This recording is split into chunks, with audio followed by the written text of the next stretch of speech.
can't do it. We'll do it live. Do it live! I'll write it and we'll do it live! Mister, will you please wake up? And they give those guys a little extra weight. Roger Craig, still on his feet, still running. What a run by Roger Craig. You'll never see a better one than that. From 46 yards. He has that thing of getting those knees high and keeping the shoulders low. And he makes every team look like they're bad tacklers. Watch the way he gets that high knee action, keeps those feet going like two pistons. Then, at the same time his knees are going high and keeping going, the shoulder can get low to take on a tackler. This is Snowman in the Morning. Hey, this promises to be fun. Oh, yeah. Can't wait. Are you kidding me? Do you believe it? Off we go on a Thursday. Good morning. Whew. Now that we got that done. Welcome to the Thursday edition of Snowman in the Morning. Glad to have y'all with us. Man, I don't even know where to begin this morning. So why don't I begin in the chat? We're live and high stepping into high gear, baby. Ooh, yeah. Yeah, you better believe it, Sick Diggy. We are. So the Carolina Panthers believe that they have their quarterback. But I got a question, though. Is he the quarterback of now? Or is he the quarterback of the future? Or is he another Teddy Bridgewater? And what I mean by that is he another stopgap solution? Because lately, that's all the Panthers seem to have are stopgap solutions. We'll get into that. And Clark Monroe is scheduled to join this morning. We'll talk a little Major League Baseball and that comeback victory by the White Sox, 9-8 over the Minnesota Twins, in which a game in which was tied 5 times. Tied at 1, tied at 3, tied at 5, at 6, and at 8 before the Sox walked it off in the 10th inning. But I'll tell you what, I'm having fun rediscovering a lot of things in doing this show, including my strength. And I want to thank you all that has tuned into the show when Cole was in the magic chair, and everyone that just tuned in, everyone that tuned in and hung with us, and all that good stuff. And I'm waiting for my partner Cole Johnson to join in, and he will in just a few moments. Did y'all see the fact that Aaron Rodgers now has a tattoo? And my thing is, for what? That's all I got to say. For what? I don't understand why he got it. I don't understand why he got a tattoo. But like I said, maybe we'll get into that if we deem it worthy enough. I don't know. I just don't know.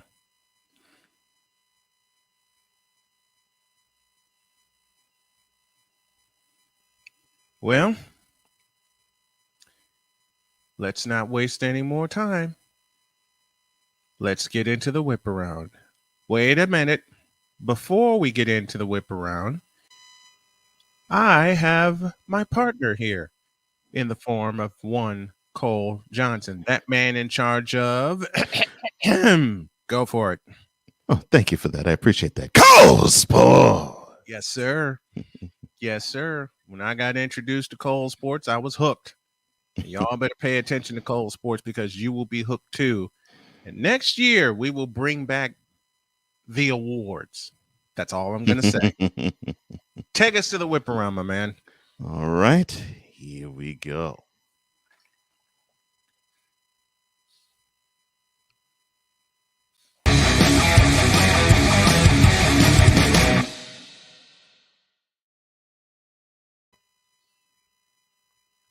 Football, shall we? So the SEC should cast their eye toward further expansion, to further strengthen. Rule. Yes, further strengthen their role. Yes. Mm-hmm. SEC Commissioner Greg Sankey borrowed from Bob Dylan. He said last summer in media days, normally media days is like toward the latter part of this month into early August, when he teased that he would soon sharpen into focus. And basically he borrowed from Bob Dylan saying times they are changing, basically. He says, not a song, it's reality. So, of course, two days later, news broke that Oklahoma and Texas would join the SEC party. And now, last week, it was leaked that Southern Cal and the Bruins from UCLA will be leaving the Pac-12 and going to the Big Ten. It looks like we're starting to see the battle lines being drawn. And it looks like, to me, every other power entity not aligning with the SEC is wanting to take aim at them. Your thoughts, sir? Big Ten have 16 teams. Who the hell wrote that script?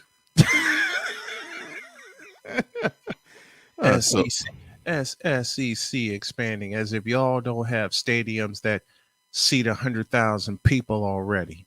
Right. Will y'all leave the... I'm going to go ahead and say it. Will y'all leave the rest of college football alone? You single-handedly blew up the Southwest Conference when Arkansas left. Yeah. The Big 12 got blown to smithereens when Missouri decided to get in on the money. Right.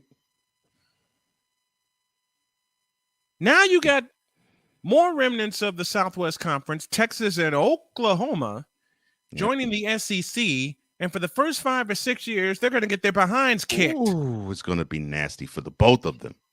And Arkansas proved that last year when they stepped all over Texas. Yep. I guess Arkansas wanted to get revenge. Yeah. For all the years Texas was in power in the Southwest Conference. And last year, they most certainly did. 40 points. Ooh, that was a butt whooping. And there will be more. I'm sorry, yes. Texas, but your recruiting is going to take a serious hit once you join the SEC, because you have to contend with the likes of Alabama. You have to contend with the likes of Auburn. You have to contend with the likes of Georgia. And then, of course, there's LSU and Florida. There's Florida. There's Kentucky, who's on the rise. And every now and then, even South Carolina. Yeah, the sledding is going to be tough for both Texas and Oklahoma. Probably more so for Texas and Oklahoma. It's going to be more for Texas because they're going to lose a lot of Texas recruiting since they're not in the Big 12. Yeah. And Did I say that? Did I say that aloud? Yep. Did I mean that? Yep. Oh God! I mean, they're going to get smacked. They're going to get smacked in the face since they're no longer in the Southwest Conference, which was blown to smithereens in 1996. And they're no longer part of the Big 12 rule. Yep. This means Baylor, Oklahoma State can swoop in and take them all. Take a lot of Texas recruits. Oh yeah, and I think that's exactly what's going to happen. And Baylor is going to rule the Big 12 for a while. In fact, I wouldn't be surprised once Texas and Oklahoma leave, that Baylor wouldn't rule the Big 12 and take the coveted college football playoff berth. Oh, I hope so. That Texas wanted so badly. Yeah, they keep chasing that carrot. People won't get it. Next. Now I'm going to step in with this one. Go ahead. Sherelle Griner speaks out of frustration at a rally for her wife. I got to step in with this one, and it's going to be short. Griner's wife tells Rally, open it. Oh, my goodness. What did you say, Sherelle? Quote, I can't rest until she's home. Close it. Close quote. My response is the following, and I'll probably go in on this on my fundraising chat later. You should have told your wife not to bring a doggone vape pen to Russia in the first place.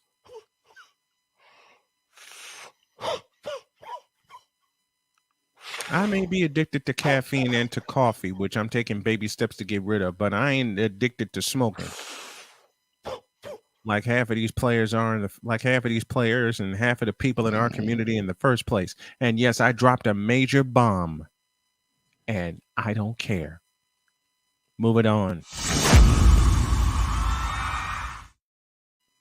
Going back to college football. Now, Notre Dame.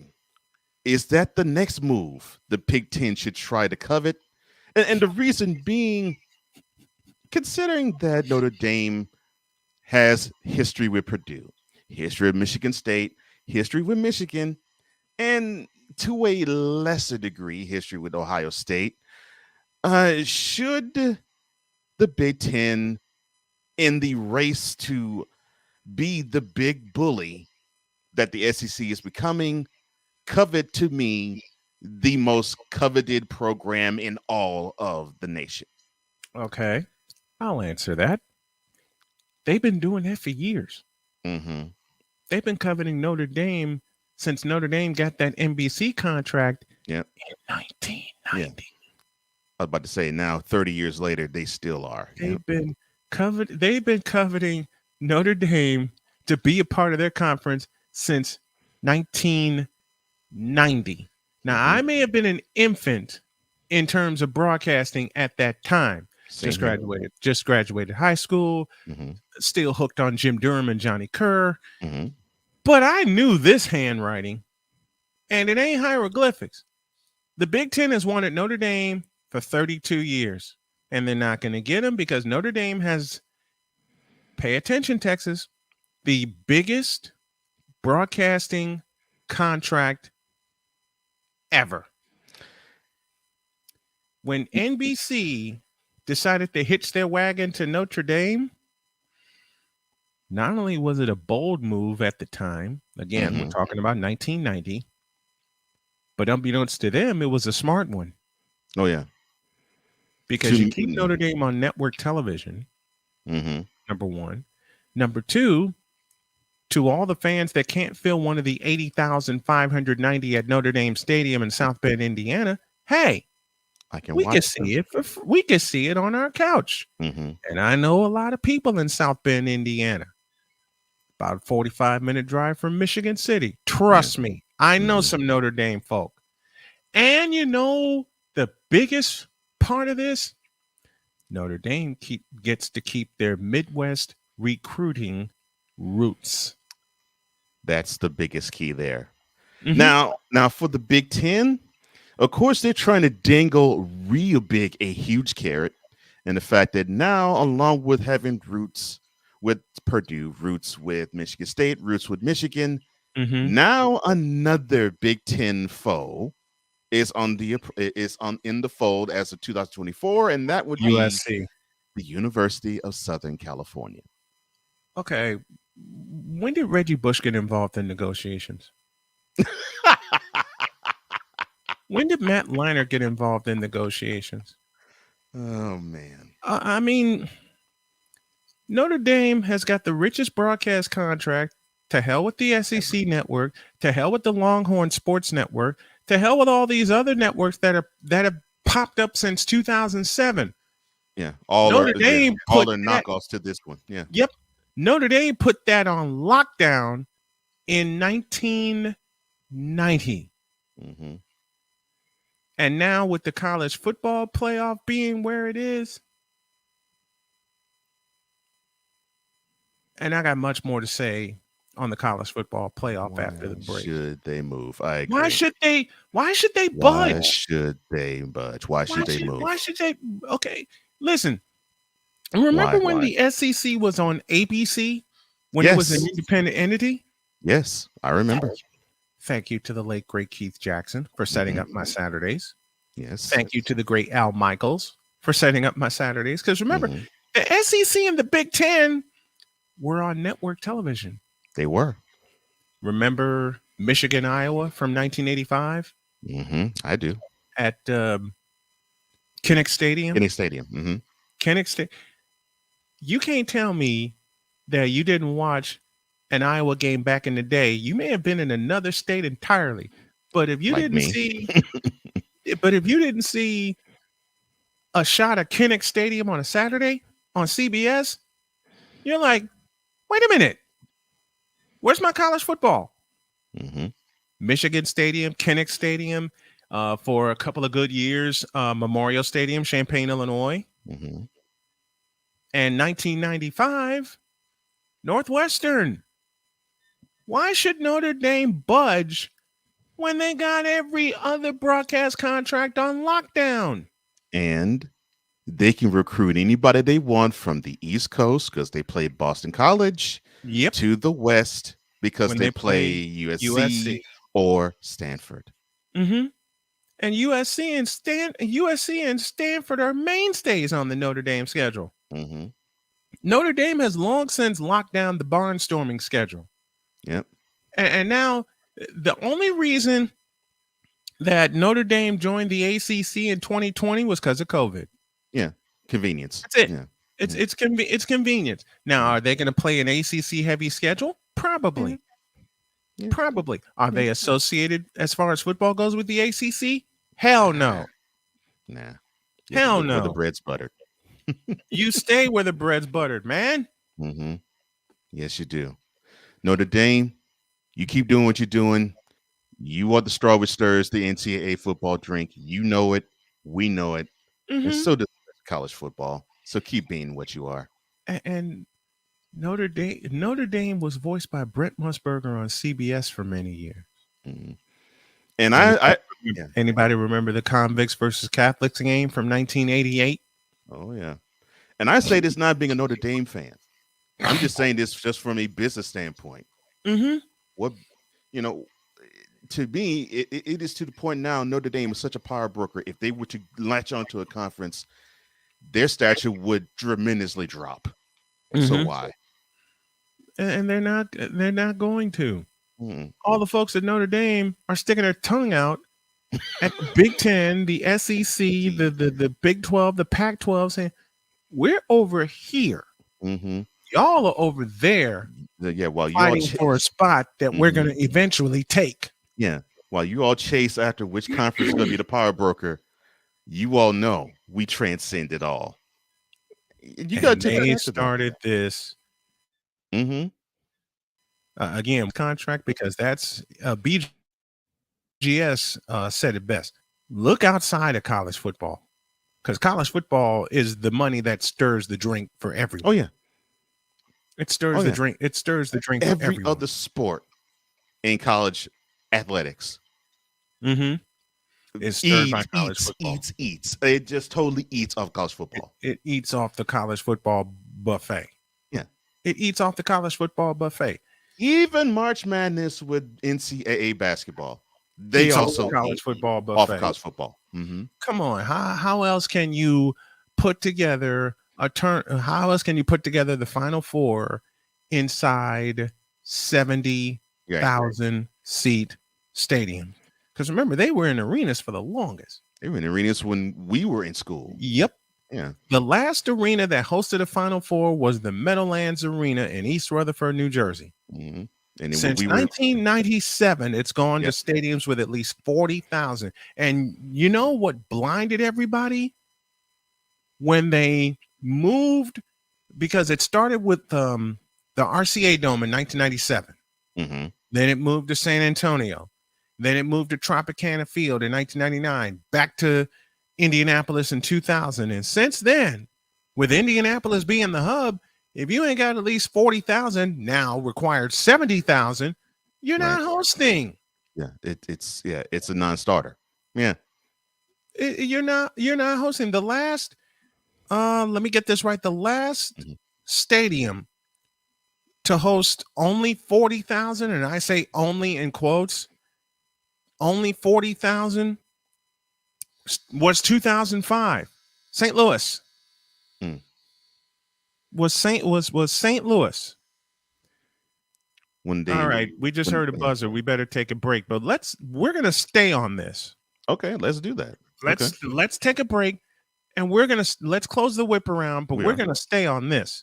All right. And boy, we got some things to talk about, including one Baker Mayfield. Oh, we definitely get touching on that. Matter of fact, we're gonna flip to that, but we're gonna keep this on the back burner. Let's keep this on the back burner. And Sick Diggy, with your help and those in the chat, subscribe to the YouTube channel, give us a like.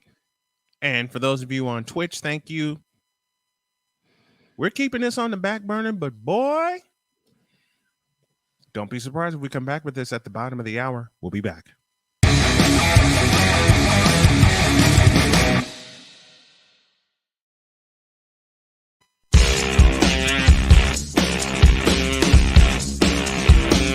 This is Snowman in the morning.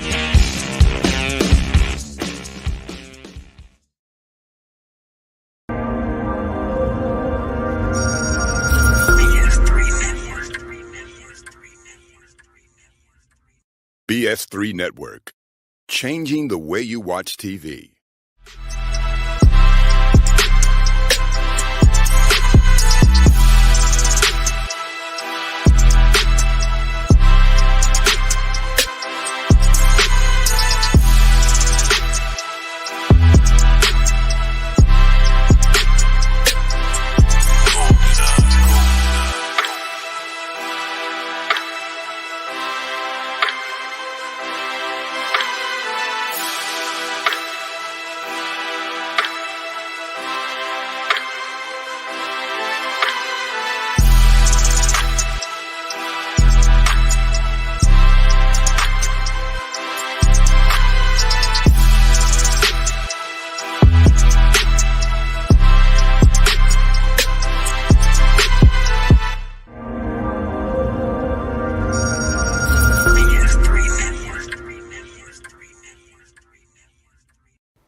Play Eric Almirola's Race Day Mix.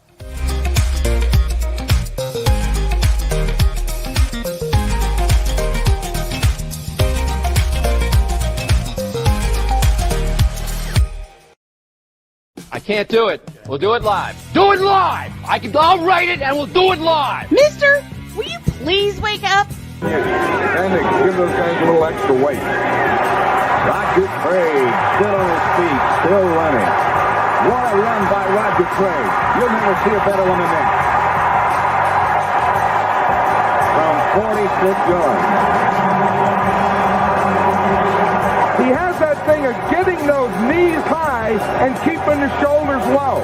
And he makes every team look like they're bad tacklers. Watch the way he gets that high knee action, keeps those feet going like two pistons. Then, at the same time that the knees are going high and keeping going, the shoulder can get low to take on a tackler. This is Snowman in the morning. Hey, this promises to be fun. Oh, yeah. Can't wait. Are you kidding me? Do you believe it? No, we're not kidding you. Snowman in the morning with Cole Johnson, live 8 a.m. weekdays. Check us out, y'all.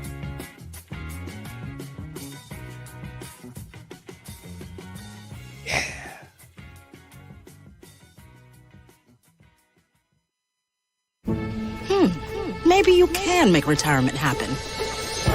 After all, you made home ownership happen. Homeschooling yourself on loans, beefing up your credit score. So I'm pre-approved. You were like, yes! Sorry. Color coding listings, ticking boxes, and flushing every toilet in a 20-mile radius. Home sweet home. You aced House Hunter. Now get the tips you need to get on track at aceyourretirement.org. Mister, how do you operate this Twitter thing or this Instagram thing or whatever the heck? You're supposed to know all this stuff. Anyway, welcome back to the show. Official SIT Morn is the ID that you need. Official SIT Morn is the ID that you need. That you need. You can now follow us on TikTok. I'll post daily sports trivia questions there, along with some behind the scenes stuff. And speaking of behind the scenes, why don't you join us on Patreon? Go to patreon.com/SIT morning. For as low as $5 a month, you can get more behind the scenes stuff with Cole and I, along with our guests. And you can see how this show not only is coming to be, but is one of the best in the business. Support the show at patreon.com/SIT morning. All right. Baker Mayfield is out of Cleveland and now in Carolina.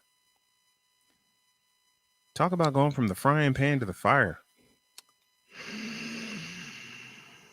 I don't know who I feel worse for. I don't. I mean, I personally don't really care, but just trying to step outside my shoes and jumping into either the Panthers organization shoes or Baker Mayfield's, I'm like, I don't know who is going to get the worst end of that, or who has gotten the worst end out of that. You know something about as far as Baker Mayfield goes, when he was a first round draft pick, you know, I cast him a side eye anyway.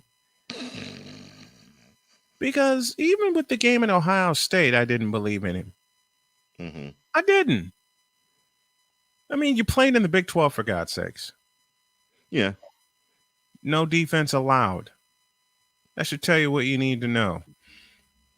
Are there exceptions to the rule of the Big 12? Yeah, Patrick Mahomes being one of them. Mm-hmm. But you know, the game where I wrote off, and I mean this, wrote off Baker Mayfield, Week 5, 2019, when the 49ers took him out back and whipped him like a redheaded stepchild. To the tune of 31-3. Yeah. Yep. Yeah. On Monday Night Football. That Browns team, Baker Mayfield included, had a chance to show everybody, including a Monday Night Football audience, what they were about. And the 49ers said, F y'all. And gave him a butt whooping. That's when I wrote off Baker Mayfield. Ain't trusting him since. Won't trust him. And I posed this at the top of the show. Is Baker Mayfield going to become another Teddy Bridgewater in Carolina? Oh, no. In terms of a stopgap move? Because Sam Darnold is finished. Yeah. Yeah. Sam Darnold in Carolina.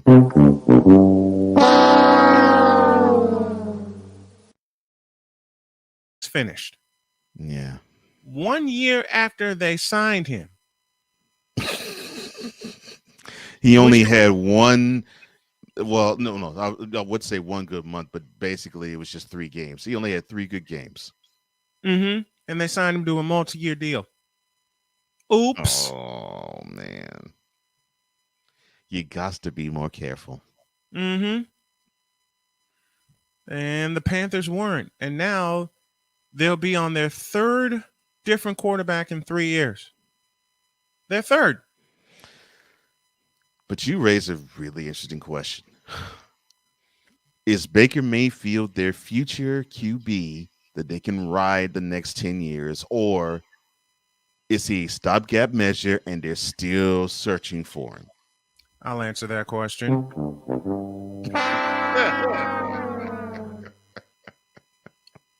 One, we're talking about Carolina, and they've had quarterback problems since Jake Delhomme. I don't even count Cam Newton.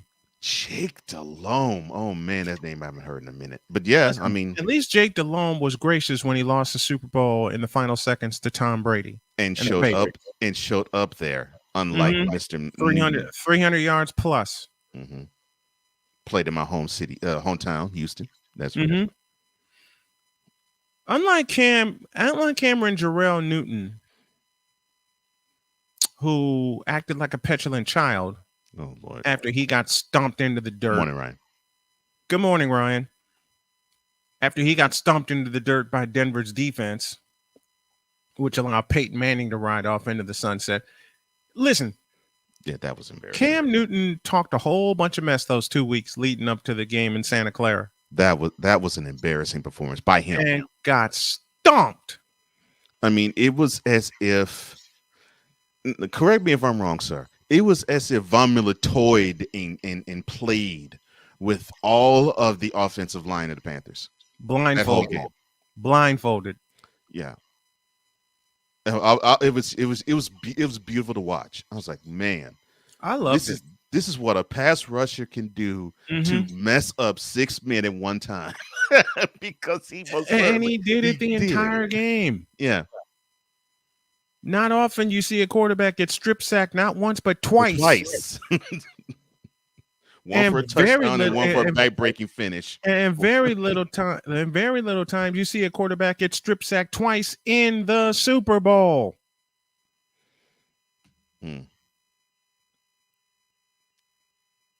I didn't trust Cam Newton coming out of Auburn because he used his legs more than his arm. And now his arm is torn to shreds because he kept flipping into the end zone. He kept bounding off people, taking hits. And now you're in a situation in Carolina where you have Matt Rule as your coach. That should tell you everything you need to know there. Throw. And now you're going to bring Baker Mayfield into this mess? First of all, the first move that the Panthers should have made was tell Matt Rule, hit the road, Jack, and don't you come back no more. Here's something about Cam Newton that was disappointing to me. So the 2015 season, which was, I think that there is no disputing, no arguing, no debating between the chat, you and me. That was by far his best season in the NFL. The last 8 games of the regular season and the 2 playoff games that he played in, that to me was almost a sign of, okay, it looks like he might have the game down. It looks like he understands that he cannot just simply with his own legs beat teams. He's going to have to do it with his head and his arm. And it was so disappointing when you got to the Super Bowl and you just realized this guy doesn't get it. More to the point, this guy doesn't have it. Ryan McCarthy brings up a good point. I don't think Cam Newton has been the same quarterback since he was chewed up, spit out, and beat up by the Broncos defense in Super Bowl 50. I'll hammer that point even further, Ryan. So, of course, those 2 teams played 7 months later. And if Cam didn't get the message in February, he definitely got that message in September because they came after him again. They beat him. They beat him in the Super Bowl, but they beat him up that opening night regular season game. They beat him up in the Super Bowl. They beat him senseless in the rematch. Oh gosh, they beat him senseless. Rematch. That was a physical decimation. Yeah, it was. Oh man. Yeah, it was. And now you bring Baker Mayfield into this mess. And I know so many Panther fans. I know a few myself that are so excited they got Baker Mayfield. Y'all still have one huge problem: the offensive line or lack thereof. And you're going to insert a rookie into the starting offensive line? Really? All right. For those who hear this and they say, "Well, come on, Snow. He ain't a rookie." He's not meaning rookie in the NFL sense. He means rookie in the team sense. Mm-hmm. And this is the problem that I have. You have a quarterback who he shows you glimpses of what he can be, and he shows you glimpses of what he isn't. Yep. And you have to ask yourself, okay, what type of offense do I want to run? And unfortunately, with the sample size as small as it may be that we have in Cleveland, very, very small. It's as if you have to understand that you must have what the Browns tried to build, which is a run-first organization. They got to run first for 2 reasons. 1, of course, to protect the defense.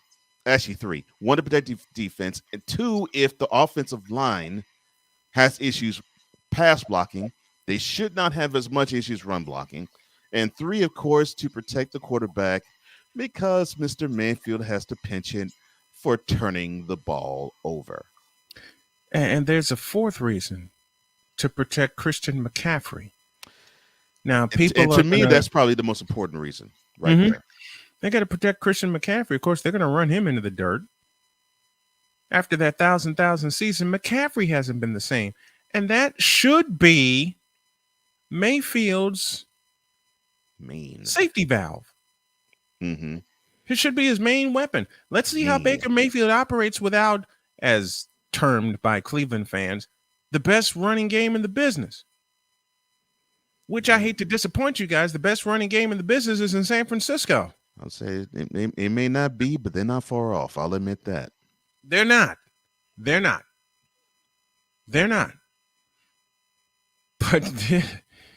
But man, how the hell are you going to tell me that Baker Mayfield is the answer in Carolina? Well, okay. Well, here's why they can tell you that answer. What else do they have, and what else could they get? Who wants to go to Charlotte? And I know I say this understanding that my brother here, Wise, who has family down in that area, resides there. But look at that team in Carolina.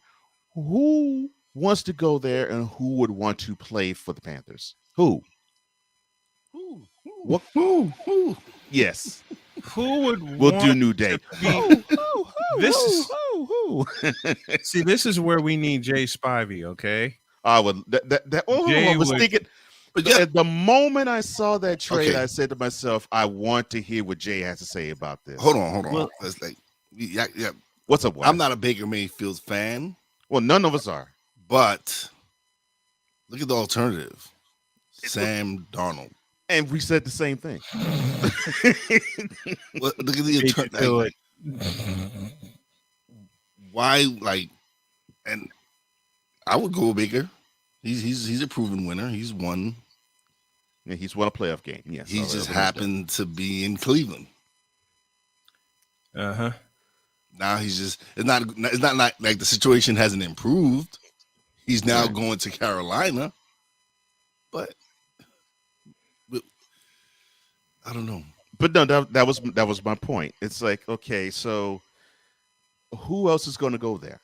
Who else could Carolina turn to? I mean, most certainly they're not going to do. They're not most certainly not going to turn to Sam Darnold. Who would? They're not going to dig up Cam Newton from the grave and have him stick up the joint again.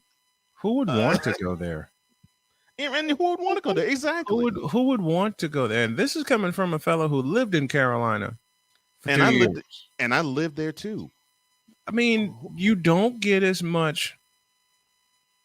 I'll go ahead and say it. You don't get as much fan turnout for Panther games as you do any other team in the league. I mean, I could take a shot at Bank of America Stadium on a game day and show you empty seats. It's like Jay said. They go there for the PSLs. They go there to sit in the suites and do nothing. They don't care about the team on the field. And frankly, neither does the Panther organization. Because if the Panther organization cared about the team on the field, in particular the offense, you'd have solved that offensive line issue. That's the worst indignity right there. The fandom, fine. The organization showing they don't give a crap about the team, that is where I have the issue with the team. And here's where you can really tell that the Panther organization doesn't care about the team. You signed Baker. You traded for Baker Mayfield for a 5th-round pick. Conditional. Because it could go up to the 4th. That's a steal, though. Really. Well, you may as well No. You may as well make it a 4th-round pick right now. No, I agree with that, Wise. It is a steal. I mean, it shows how, unfortunately, it just shows how moribund the Browns organization are now. It just shows how, can we use the proper word? It just shows how ignorant this organization is. I mean, in front of me, how completely ignorant this Browns organization is. In front of Mayfield's face, they basically said to him, "You ain't it." They said that throughout all of the 2021 season. "No, son, you ain't it." And then the moment they actually could slide all the chips at center of the table and say, "We want Deshaun Watson," they did it in that man's face. And what does this tell you about Deshaun Watson's situation? A, he's only going to get 6 to 8 games, and they're going to whittle that down. the NFLPA is finally going to show up, and B, he won't get suspended at all. It tells me they know. It tells me they know something. Now, if he doesn't get suspended at all, there is going to be an uproar. Agreed. I'm telling you now. I am telling you now. Agreed. We might not be upset with it. I would. There's people out there that are going to be upset with it. There's going to be feminists that are going to be very upset with the fact. There are going to be a lot of people that are going to be upset. Exactly, Wise. Exactly. That this man has settled out of court with 20-something women, and he's going to get to play. Yeah.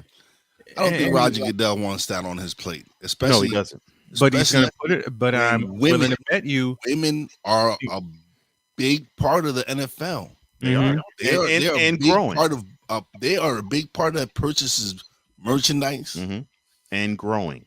Yeah, I know this because my manager is a huge NFL fan, so I know.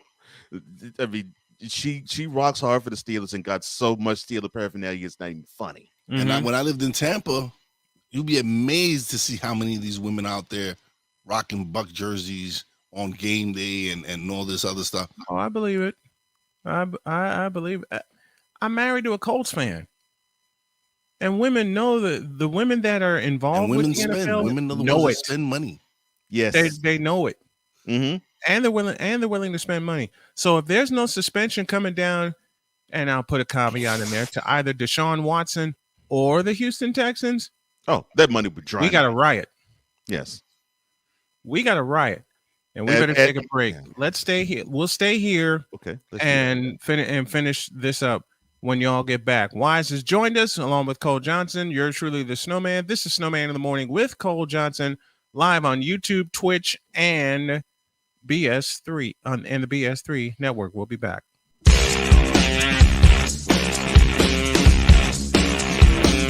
This is Snowman in the Morning.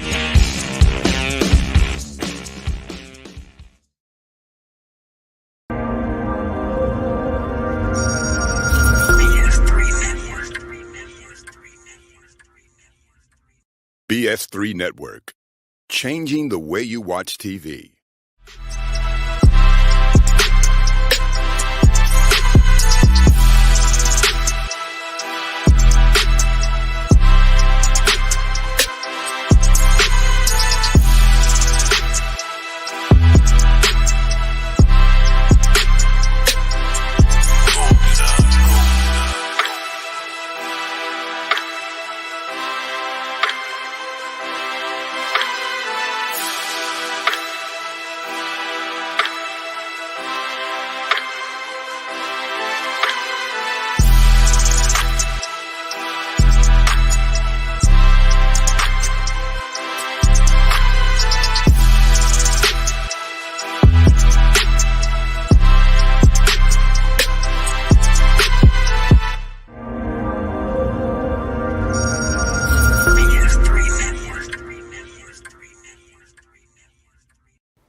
Play Eric Amarola's Race Day Mix.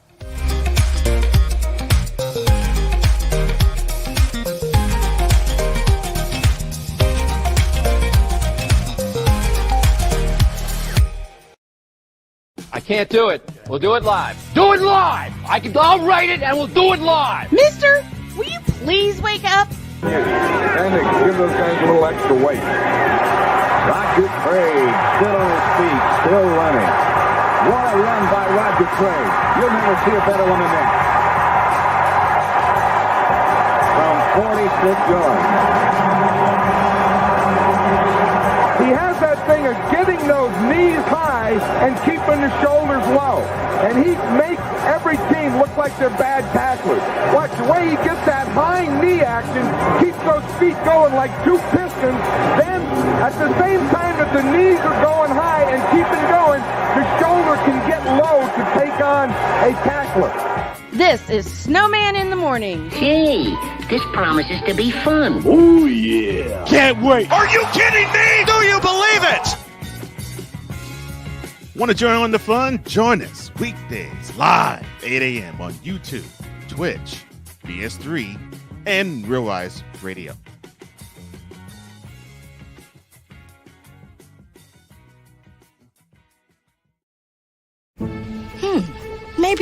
can make retirement happen. After all, you made home ownership happen. Homeschooling yourself on loans, beefing up your credit score. So I'm pre-approved. You were like, yes! Sorry. Color coding listings, ticking boxes, and flushing every toilet in a 20-mile radius. Home sweet home. You aced house hunting. Now get the tips you need to get on track at aceyourretirement.org. Mister, how do you operate this Twitter thing or this Instagram thing or whatever the heck? You're supposed to know all this stuff. Anyway, welcome back to the show. Well, Dr. K, it is so simple. Just go to official SIT Morn on Instagram and Twitter. That is official SIT Morn on those two platforms and also on TikTok now. Back with us, hour number one, Snowman in the Morning with Wise with Brian. I am Cole. And we were talking about Baker Mayfield, and then we segued a little bit into Deshaun Watson and what the possible suspension or non-suspension of him could be for the NFL and for the offices of the Shield and Roger Goodell. Yeah, that's a suspension that could send New York crumbling. A.L. Evans in the house with us. So you're speaking about the Cornhusker, Roger Craig, huh? You're darn tootin'. You should have had his Hall of Fame jacket a long time ago. Look, A.L. But I digress. Yeah, look, A.L. I already know when Brian gets his big time dough, I know one of the causes he's going to have will be Roger Craig must be in the Hall of Fame. I already know. You already know that's on my docket. Mm-hmm.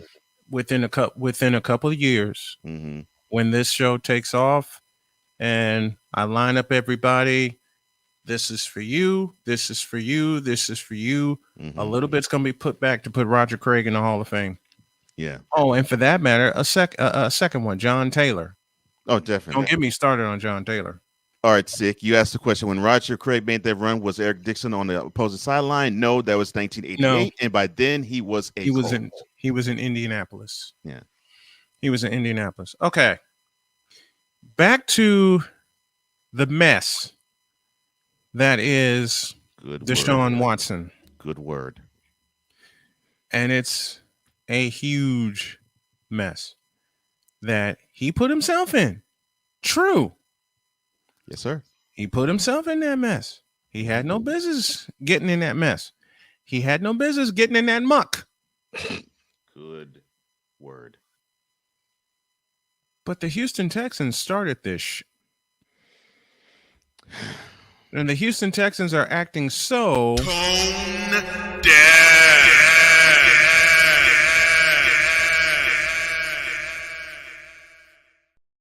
Yeah.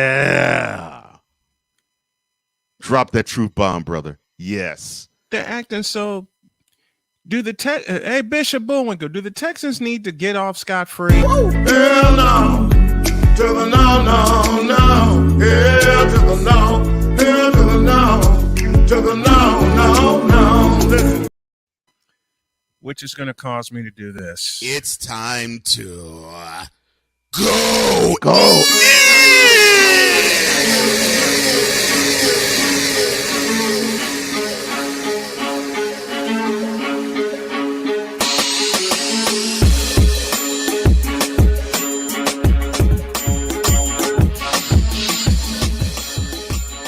All right, cut the damn music.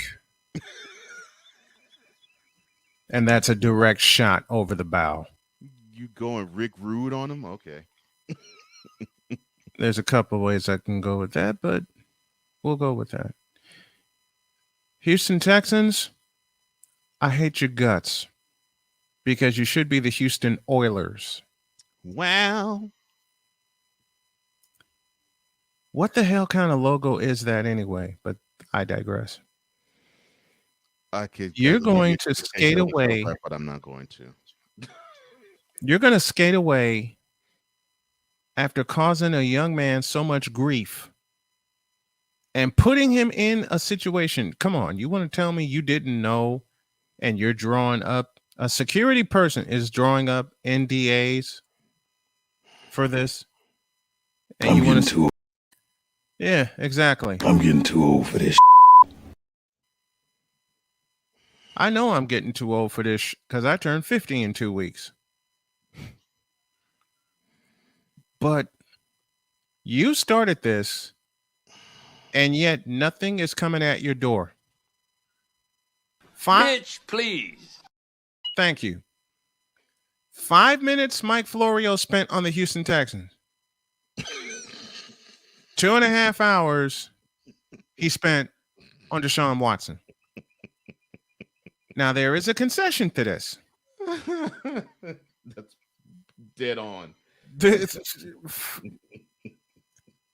Find the lie. Can't. Find the lie. Can't. Dead on. I mean,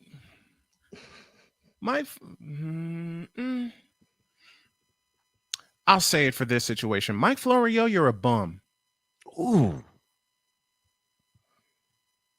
5 minutes on the Houston Texans, mentioning nothing about their involvement and how they started all this. 2.5 hours on Deshaun Watson and what should happen to him, could happen to him, will happen to him.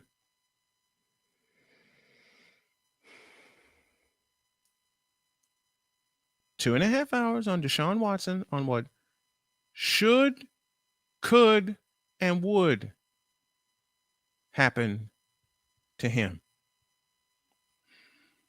Mike Florio. I know I'm going to pay for this later, but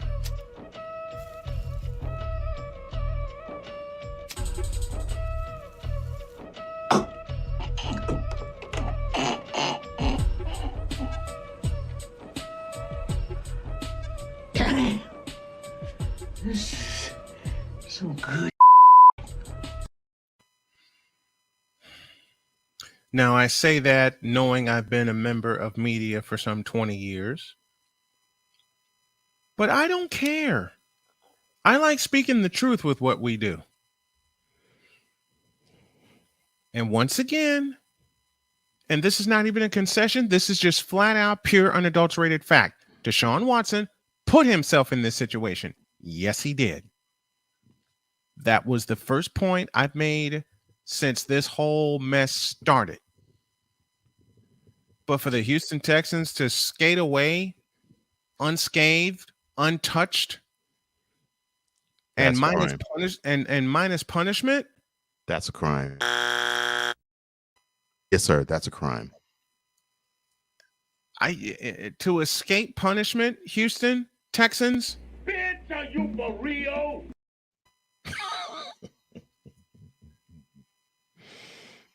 That never gets old. No, it doesn't.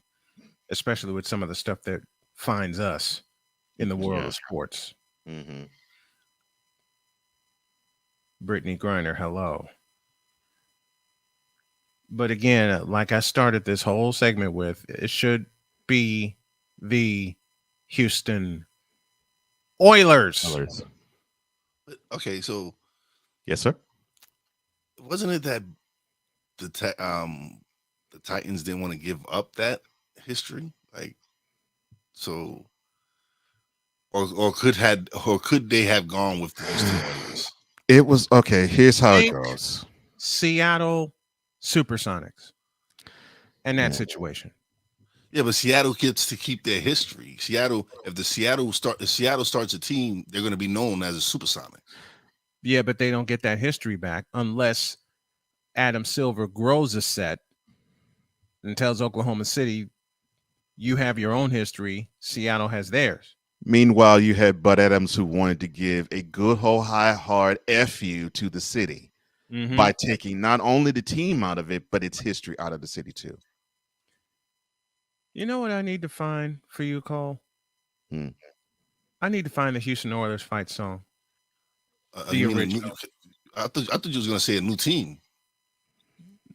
I might that might be true too. I may need to find a new team too. Because, man, I've ridden hard for this team for 30 years, and now seeing how 20 years. I mean, seeing how hard they have screwed and effed up the best draft pick they ever had. Yep. It angers me to no end. It really I does. mean, Andre Johnson, love you, but the Love best it. draft pick was It Deshaun was Deshaun Watson. Watson. And I say this loving JJ Watt too. Loved him. Yeah. But you know this to be true, Cole, as long as you follow the franchise, as have I. JJ Watt's too injured. Yes. And he won't see the 2015, that pretty much was the case. Yes. And tomorrow when we do our football chat, and believe me, there's going to be a lot of it, I'm going to explain why JJ Watt won't be a non-factor for the Arizona Cardinals. And for that matter, I'll explain why Kyler Murray's not going to be a non-factor with the Arizona Cardinals. But that's my going in for today. Ivan Dawkins in the house. What's up, Ivan?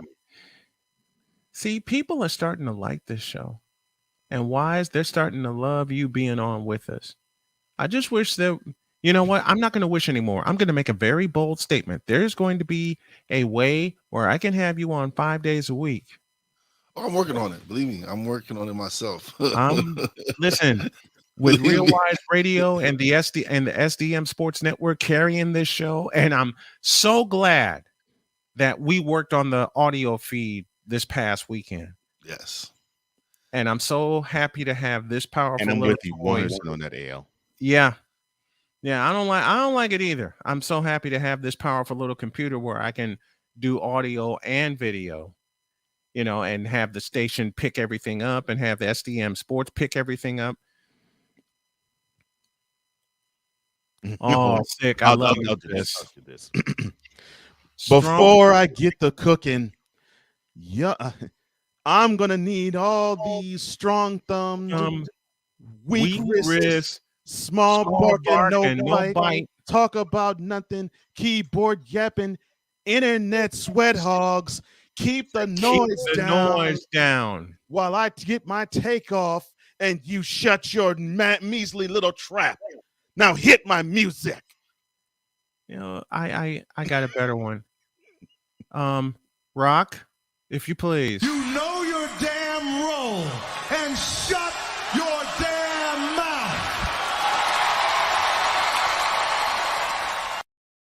Because these keyboard warriors, once the decision is handed down, and I know this to happen. My wife and I talked about it, and she agrees. Once these keyboard warriors, once the decision is handed down, I beg your pardon, these keyboard warriors are going to be in full force. And I'm going to hide under my desk like I hid in my apartment the night the Cubs won the World Series. And y'all know me. I don't hide often. But man, I'm going to take, when the decision is handed down, I'm going to take Wise's advice. I'm turning off my computer. I'm turning off my phone, at least for a few days. And I'm going to go hide. Because there are two other words I can use, but I don't want to get in trouble. The frivolity that's going to come down. Yipe. He's looking at a year. Me personally, I think he's going to get a year. I'm thinking he's going to seriously get the Josh Gordon treatment. Indefinite suspension. We'll revisit it after a year. Yeah, I see that. That's heavy. That's heavy. Yeah. I don't think it's going to be. I don't think it's going to be that because think Ben Roethlisberger. That's the reason why that'll be the argument. That'll be the argument. Yeah. But I believe for the NFL, that's going to be why they want to be a little heavier in hand. Right. Because they saw how they basically disregarded the same situation, although I know there's a lot less women. Oh but in Ben's case, of. It was proven. But in Ben's case, it was almost proven that he actually did rape the person. Mm-hmm. The Shield's going to be like, okay, we basically sort of slapped Ben's wrist. We want to show that we do not tolerate domestic violence. And so we got to come down on somebody. Although I know this wasn't domestic violence per se, but anything that smells close to it, we got to show that we don't take that type of mentality and we don't take that type of behavior, and we're Right. going to come down harder than probably we should. That's the only reason why I say he's going to get the Josh Gordon treatment. So if that's the case, and we know Roger Goodell doesn't have this power. Correct. Yeah. True. Correct. Daniel Snyder. Correct. Oh. Correct. Bobby Kraft. Hey. Needs to be suspended. No argument here. Bro. No argument here. As y'all called him Gerald, wasn't he strolling the Ave recently in the crash? Oh, yeah. Oh, Gerald. Gerald. Gerald was caught on. Gerald was caught on TV reaching down the pants of a 20-year-old blonde. Yep. And nothing. Thank God, Jack. Not even a fine. Not even a fine. But not even that. And that's not a black guy on the Shield. That's not like, that I would consider it to be a black guy on the Shield. Content detrimental to the league. Yes, sir, it is. But said because they are Roger Goodell's boss. I will put it. They're billionaires. They are Roger Goodell's part of the old boys club. The old boy. Thank you, Wise. And they are Roger Goodell's boss. Yes. Yeah. Imagine me going to work and going to tell my boss, "Hey, I think you deserve a suspension for what you did last week." Like, I don't think you should have spoken to that young lady the way you did. Yeah, you already know. Probably laughing out of his office. Yeah. And they probably would say the same. They probably say this to you before they kick you out the office. Bitch, are you for real? You beat me to it. All right, y'all. Hour 2 starts right now, and it starts with a little kiddo. I can't do it. We'll do it live. Do it live! I'll write it and we'll do it live! Mister, will you please wake up? Garoppolo fires. It is caught. Still on his feet is Kittle with a big play and the stiff arm. George Kittle. Flags fly. He's down to the 30. What a run by George Kittle. Take it on, everybody. This is Snowman in the Morning. Hey, this promises to be fun. Oh, yeah. Can't wait. Are you kidding me? Do you believe it? Along with the birthday Wise and Cole Johnson, it's the Snowman here as we start hour 2 of the festivities here on Snowman in the Morning with Cole Johnson. You see the Three Musketeers in front of you. We're live on YouTube, Twitch, and BS3 TV. Thank you all for joining us. And thank you to all of the recent subscribers. Thank you. Thank you to all of the recent subscribers, because in the last 6 weeks, we've picked up 40 of them. That's dope. That's supposed to be, because it's the consistency that y'all put in, though. It's And the work you that's guys the put in. word. And I've admitted so And many right now, times on this show. this is- I've admitted so many times on this show I've been so inconsistent with this show, but with you guys helping me, Cole the EP, man, it feels great. Honestly, this is one of the first times I've seen us double digits live view right now. Yes. Oh, since I've been doing the show. I don't know. I'm just saying, since I've been doing the show. By the end of the month, first time I've seen double digits of live viewers. Listen, by the end of the month, we'll be in the triple digits. I'm calling that. I have faith. I'm calling that right now. Hey, listen, all the stuff we talked about Deshaun Watson, we owe to this man right here, Chris Dietz. I'll just let y'all take that in, but he called it. He called it. If the Browns thought it was going to be a lengthy suspension, they wouldn't have traded their quarterback. Yeah. Well, I'll go a step further. If they thought it would be a lengthy suspension, they wouldn't actually slide $230 million guaranteed so willingly. The entire contract guaranteed. I don't think he'll get the year. They might try to hit him with the year, but I think Haslam is going to try. But NFLPA is give a call to get down. Like, you need to listen. I just put $230 million in this man's pocket. There you go. I was going to say, I don't think the NFLPA is going to talk the NFL down. You just said it, Wise. I think it's going to be Haslam that will talk him down. Yeah. It's going to be Haslam that. It's gonna be Haslam that'll talk. He's got $230 million reasons why to talk him down. Yeah. Jimmy Haslam will be the one who will talk the NFL down from the year, I say the Josh Gordon treatment. Mhm. He'll be the one to talk him down. If you want to understand the Cleveland Browns, there's a short, like 25-minute documentary. I think it's called Only in Cleveland. And it only goes up to 2000. I want to say it only goes up to 2012. The revolving door of quarterbacks, the revolving door of GMs. I encourage y'all to go to YouTube and check that out. Speaking of checking out, this second reincarnation of Cleveland has been a disaster. Sad. They haven't really, A they disaster. haven't Horrible. really established anything. They haven't. They really haven't. Hey, They have Cleveland. a fan base that is rabid. about Rabid. them. Mhm. They love them. And they wanna see the Browns second- fans are dedicated. I Yeah, went they to are. Cleveland Browns. last year. Yeah, they are. I went to Cleveland last year to visit a friend, and we was there on a football Sunday. They love their Browns. They do. They do. I lived in Dayton. I lived in Columbus, Ohio in 1999 when the Browns came back. Oh my Lord. The countdown to opening day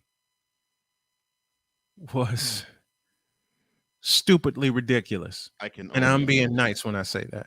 And they deserve better. The Browns fans They definitely do. deserve better because, like, They like deserve- I said, they're rabid. They're diehard. They, And they will love their rock with Browns. They're looking for the they're looking for the second coming of Bernie Kosar. One of my closest homeboys is a Browns fan, and I'm telling you, man, rides or dies with how they go.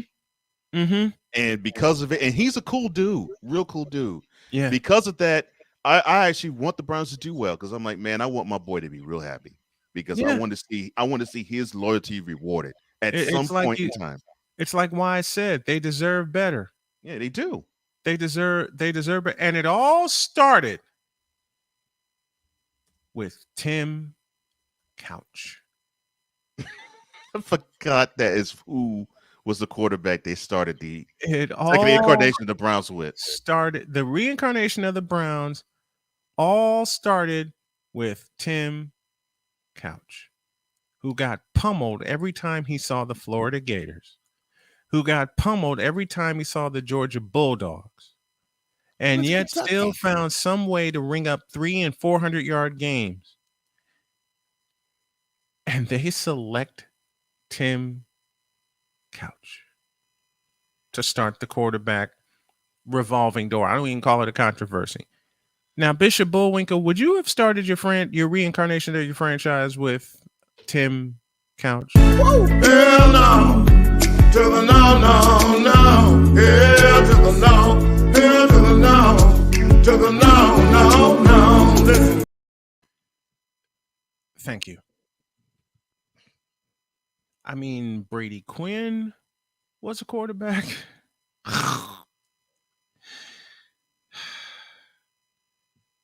I mean, before 2020, one playoff run, which was, correct me, EP, I want to say it's 02, when they led Pittsburgh in Pittsburgh by 13 points and lost 36-33. Okay, so It was the hold on, 2002 season. Yeah, I got something to say. 2002 season. You were correct. Okay. So for that draft, right, that 1999 draft that they selected, Oh, Tim bring Couch, it, Wise. number Bring it, one, Wise. right? Yes. Correct. Listen to these names: Mm-hmm. Donovan McNabb, Uh-huh. Edrin James, Yep. No. Ricky Williams, The names they passed up. Torrey Holt, Out of North Carolina State. Champ Bailey, Hall Georgia. of Famer. David Boston, Ohio State. The wide receiver. Chris Claiborne, Chris McAllister, Mm-hmm. Oh, God. Out of Arizona. Super Bowl champion, Listen Chris to this McAllister. name. Listen to this name: Dante Culpepper. Central Florida. Yep. But then Dante Culpepper made his money with Randy Moss. Yeah. Hey, but listen, He was there. He was available. Yep. He did. He made his He money was with available. Moss. This is when Central Florida was not the best. I'm not This is done. when UCF. Oh, I know you're not done. There's two more names. Go for it. You still have Javon Curse, the freak, Damian Woody, Antoine Winfield. Oh, senior. Now, Senior. now his son is balling. All the other guys now, not so much. But those names, right? Those names alone. There. They passed up on for Tim Couch. Yes. Tim bleeping Couch. And Dietz makes a very wonderful point. If I'm Watson, if the league tries anything more than 6 games, you bring Houston down with the ship and out everything they knew and when they knew it. I hope he does. Damn straight. And that actually is what I would like. I actually would want to have that suspension be longer than 6 games. And if Watson seems to do it, fine. But I'd want the Texans to be brought down. And AL, I saw your comment earlier. Look, grew up in Houston, brother. I know it. It pains me to say all this, but the truth's the truth.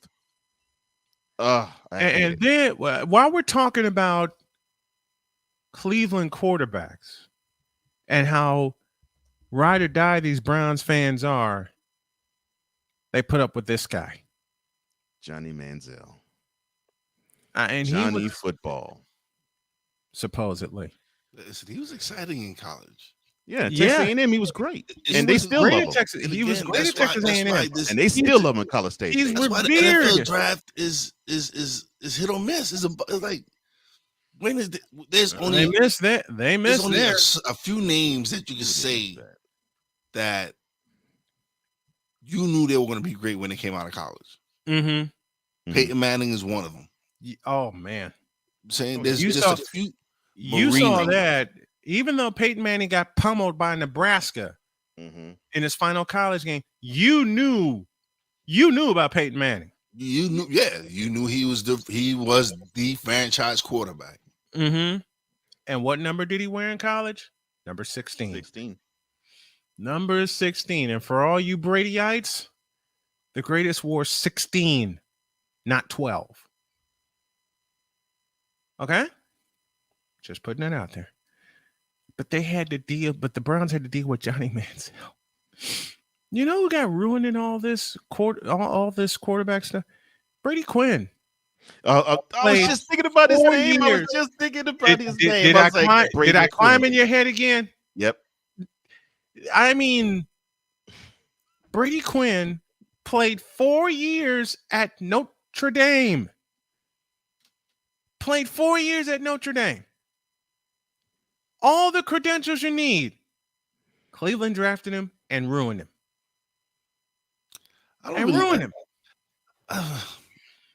Listen, I like Brady Quinn, but I don't really necessarily say they really ruined him. I just don't think he was really that NFL quarterback. Well, he proved that he wasn't. Yeah. Yeah, he proved that later on. And there was still a debate whether to draft Peyton or Ryan Leaf. Well, we know that was that question, right? And that was the stupidest debate I ever saw. Yeah, and that was the year one thereof. That was the year before, and that was the year before. Yeah, and that's crazy because Ryan Leaf has that one great season, but Payne had been doing it his whole 4 years at Tennessee. Yep. Correct. And the one season where Ryan Leaf was all of that and then some, he played in the Pac-10, right? At Washington State, yes. He played in the Pac-10. And unless you're Keith Jackson and ABC, you're not getting any national love in the Pac-10. You're not getting it because all the focus was on Peyton Manning. All the focus was on Peyton Manning.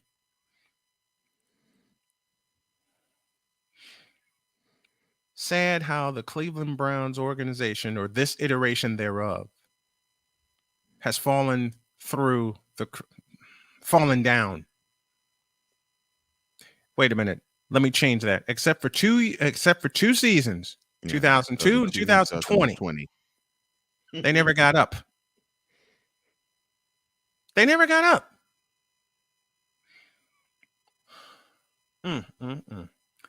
All right, let's take a short break. We got Clark Monroe coming at the bottom of the hour to talk some baseball and a little bit of hockey as the NHL draft is tonight. And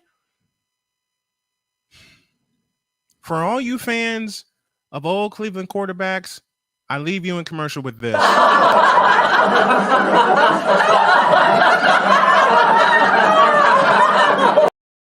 And some of these Brown fans have got to be thinking, I'm getting too old for this. Oh, I know they are. They got to be thinking that. All right. Snowman in the morning with Cole Johnson back in the deuce.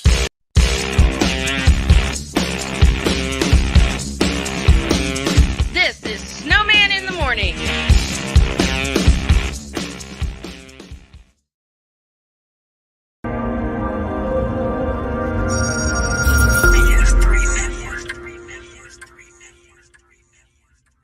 BS3 Network.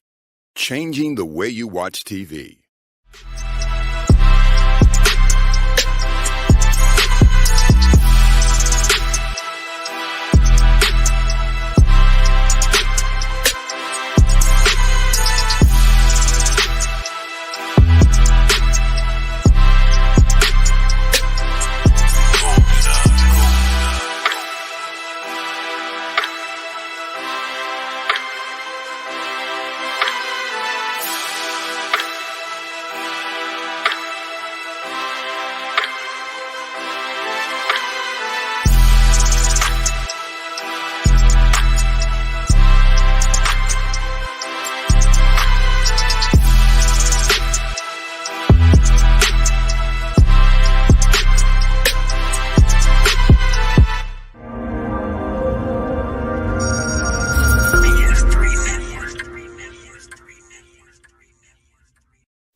Dad? Just 1 minute, okay? Hey, Bobo, do trees tell each other stories? I'm sorry. I'm afraid I don't know that. Hey, why don't we go find out?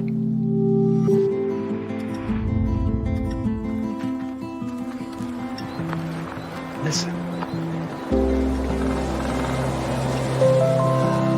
Do clouds take naps? I couldn't tell you.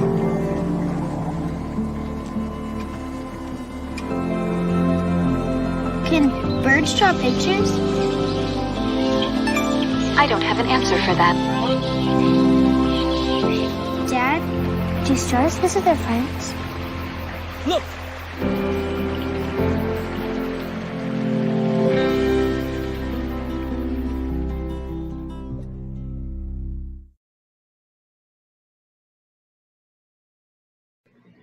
LeBron James is trash as a basketball player. Wow. I will say that one more time. You said it so easily. I've been saying it for 20 years. It just came fluidly out of your mouth, like it just flowed like waters of the of a fall, just dropping off a cliff. Oh, you mean this sentence right here? Quote. LeBron James as a basketball player is pure, unadulterated trash and has been for 20 years. Close quote.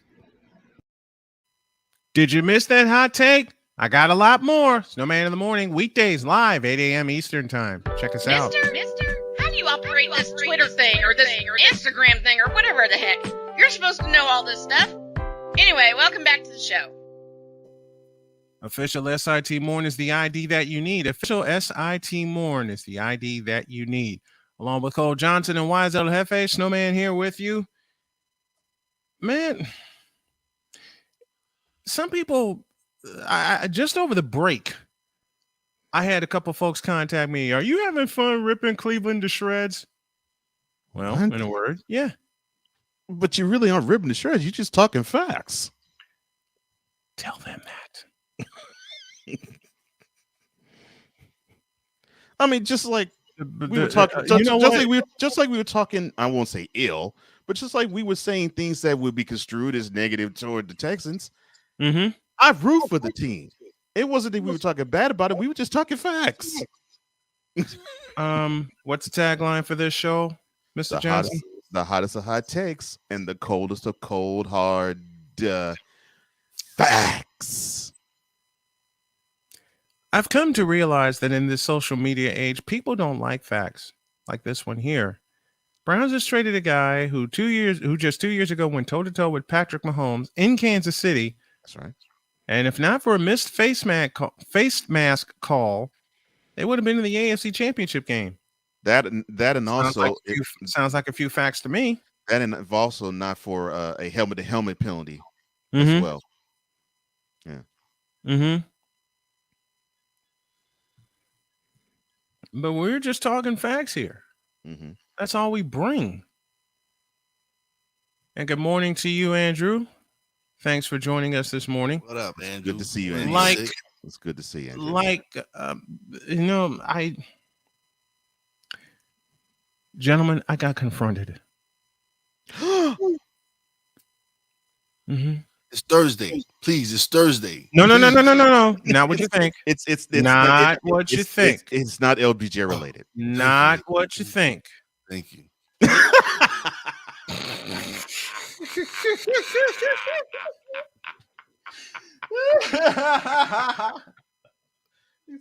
Thank you. It's not that. Wives was like, "Thank you, Jesus." Wise is doing the praise. Yes. Wise is doing the praise dance now. But I did get confronted on my stance with the Brooklyn mess. Okay. They traded for. Oh, not traded for. They decided to get Durant and KD along with DeAndre Jordan from free agency 3 years ago on July 1st. And it didn't work. They only won one playoff series. History. Because right, did not go and sign. I was so happy. So happy. And they only won one playoff series. Why would someone want to jump down your throat, basically pointing out that it truly is a mess of an organization because you got both KD and Durant who want to go out of it. Mm-hmm. And it's a constant drama. It's a constant soap opera every single day. Because I said they need to go back to New Jersey where they belong. Okay. And this gentleman said, but we like the Nets in Brooklyn. I said, okay, riddle me this, Batman. What have y'all done since you got to Brooklyn? Well, so the Warriors fan, so the Lakers fan, so the Knicks fan, so the Celtics fan. Oh, many love the fact the Nets are in Brooklyn. They do.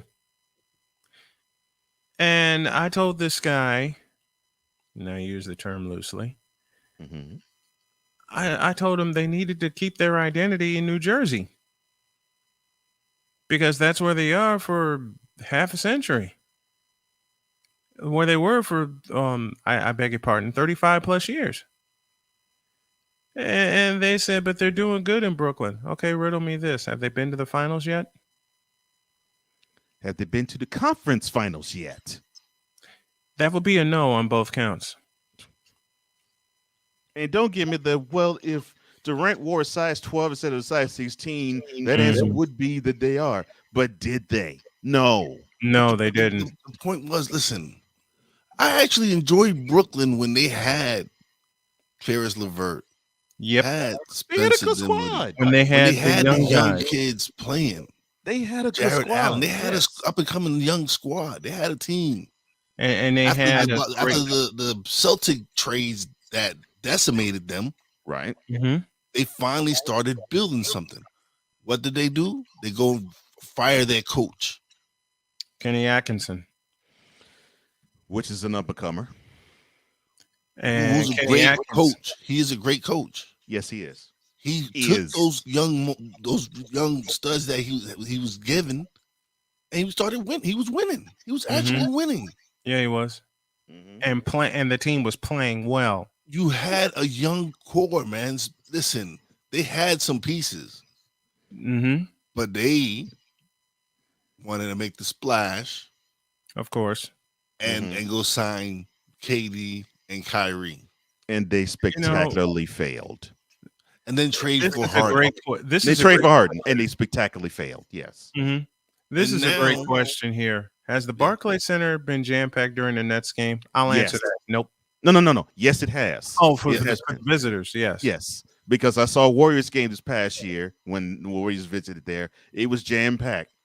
But about 14, 15 of the 22,000 who can sit there, we're rooting for the Warriors. Mm-hmm. No, listen, if Brooklyn was to start winning, they'll pack it in. But yeah, this is a disaster right now. Like Kyrie, the only reason he opted in is because no one in the open market was going to give him that kind of money. Mm-hmm. No one was going to give him 37 million. And on top of that, they're only giving him 1 year. That's all he was going to get. I was so happy. I was like a fly on ish when they did not sign these two players. As well it should be. Because KD was coming off of a serious injury. Mm-hmm. Right. Which he still hasn't fully recovered from. That's right. And then I knew Kyrie was a selfish prick. Mm-hmm. And who's become more of a selfish prick in the 3 years he's been a Knick. I mean, sorry, a Net. Sorry. Don't say that. Don't say that. Sorry. I was thinking about when he was playing in the Garden in 2019, and the Madison Square Garden faithful were chanting for Kyrie to be a Knick. I'm sorry, sir. You know, listen, I'm sure they're glad now. I'm going to play a quote from SAS when the move was about to happen, and Stephen A said this. They're not trying to come here to fit in. They're coming to take over. Yeah, has that happened yet? Well, when it comes to the headlines, yes. But when it comes to basketball, no. Listen, when the Knicks made the playoffs last year, no one cared about the Brooklyn mess. Even with KD and Kyrie. I love you for saying that because I've been saying it for 3 years. It is the truth. It will never be a Nets town. Never. Yeah, not over my dead body. No. It's a Knicks town, period. It would never be a Nets town. I don't care how many titles. That's never going to happen. But it's not going to happen. And Andrew says Kenny should have never been fired. True. That's why the Warriors scooped him up. Guess why he up. Of course, he should have been fired. But guess why he was fired? I'll give you. I'll guess which player ushered that to happen. I will give you 3 guesses. The first 2 don't count. Did he wear number 11? Yes. That's what I thought. And he decided, well, let's bring Steve Nash in. And then he decides to insult him by saying things such as when Nash invited the whole team over to his house, Kyrie looking at Nash saying, quote, "Now show me to those Kobe MVPs." Close quote. What a jack donkey. You jackass. You know what? I got a sound for that. Since I can now play sounds. You suck, you jackass. There you go. Quick question: is Spike Lee still in? He never was a Nets fan. He never was a Nets fan. Oh, he's not. He's on Knicks. In fact, there was a reporter who asked him when the Nets were about to go to Brooklyn. Here's how it went. He says, "All right, Spike. So we know you were a Brooklynite, and the Nets are coming too." He stopped him right there and said, "Nope, I will always be a Knicks fan. Have been ever since I was born. I'm a Knicks fan now. I will be until I am dead and buried. Never will root for the Brooklyn Nets. Never." And I'm so proud of Spike. I will always associate Spike with the New York Knicks. He's lived in MSG. Spike is like me. You Brooklyn to the day you die. Mm-hmm. All right. But we are Knicks fans. Right. That's it. Before the Mets came to Brooklyn, orange and blue ran the city. Mm-hmm. Right. Sure did. So it's not going to change. It's not going to change. The Knicks have a history with the city. Mm-hmm. And I wish James Dolan would do what he does with hockey. And you know what I think he does? He does what he does with hockey because he like Cole Prone. He loves hockey. Yeah, he does. So he knows let my people in hockey do their thing. Mm-hmm. Basketball, the Knicks just came with the package to him. Yeah. 100, bro. Yeah. Knicks just came with a package. And so I'm being a happy non-Knicks fan, now. that's disgusting to see. Knowing that. Actually, I'm happy now that he's actually given Worldwide West, let Leon Rose control. Mm-hmm. Yeah. I'm saying, all right, Leon Rose was never a basketball executive, but he surrounded himself against some of the greatest minds in basketball. Mm-hmm. Mm-hmm.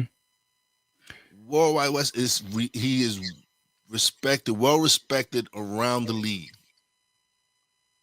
You have a coach in Thibodeau, yes, he can be stubborn, he can be hard, but he teaches fundamentals. He makes these guys play together as a team. His thing is he does burn his guys out. He needs to extend his bench a little more, give some of the young guys some more. Trust your players. If he can evolve with the times, Thibodeau can win in New York. Mm-hmm. I got a present for you, Wise. I have often said one of my favorite announcers, no matter what the sport, is one John Sterling. So I just happened to find a present for you. It'll be a 3-1. Swung on and driven down the right field line. Fair, the game is over. It's a fair ball into the corner. Benamy scores. Johnny Damon gets his 6th hit of the day. A ribby single. Ball game over. Yankees win. Yankees win. Sing. Love John Sterling. He's cut back this year. He's cut back this year. Yeah, I'm like I said, I'm a White Sox fan, but I'm a radio rat. I'm a baseball radio rat, and I love listening to John Sterling. And I'm gonna love listening to our guest right now via the Black Lion security firm video line. It's Mr. Clark Monroe from Hey everybody. North. How you doing, brother? What's going on with your Blue Jays? Oh man, Talk to you know me. what, Brian? It's a little bit everything right now, isn't it? I mean, the bats fell silent. The All-Stars are no longer playing at All-Star form. The pitching is, I don't know if it even exists at the moment. So it's a little bit everything, Brian. Yeah, Clark Monroe joining us here from north of the border, and boy, the Blue Jays fell down, the White Sox fell down, and I admit that, but what a great comeback win for the White Sox yesterday. Being tied with the Minnesota Twins 5 different times. 5 different times. They finally walked it off in the 10th inning. Is this going to turn it around for them? Because they still have some fundamental problems to fix, like base running. Well, you know what? I've been watching them kind of closely because Lance Lynn is one of my big fantasy baseball pitchers on my team. So I've been paying attention to them since he came back a lot more. And Eloy Jimenez is back now, Brian. You know that very well. And I think Lance Lynn. Now, last night, he gave up a few runs, but he's such a commanding figure on that team, and I think him being back alone is a really big boost for that squad.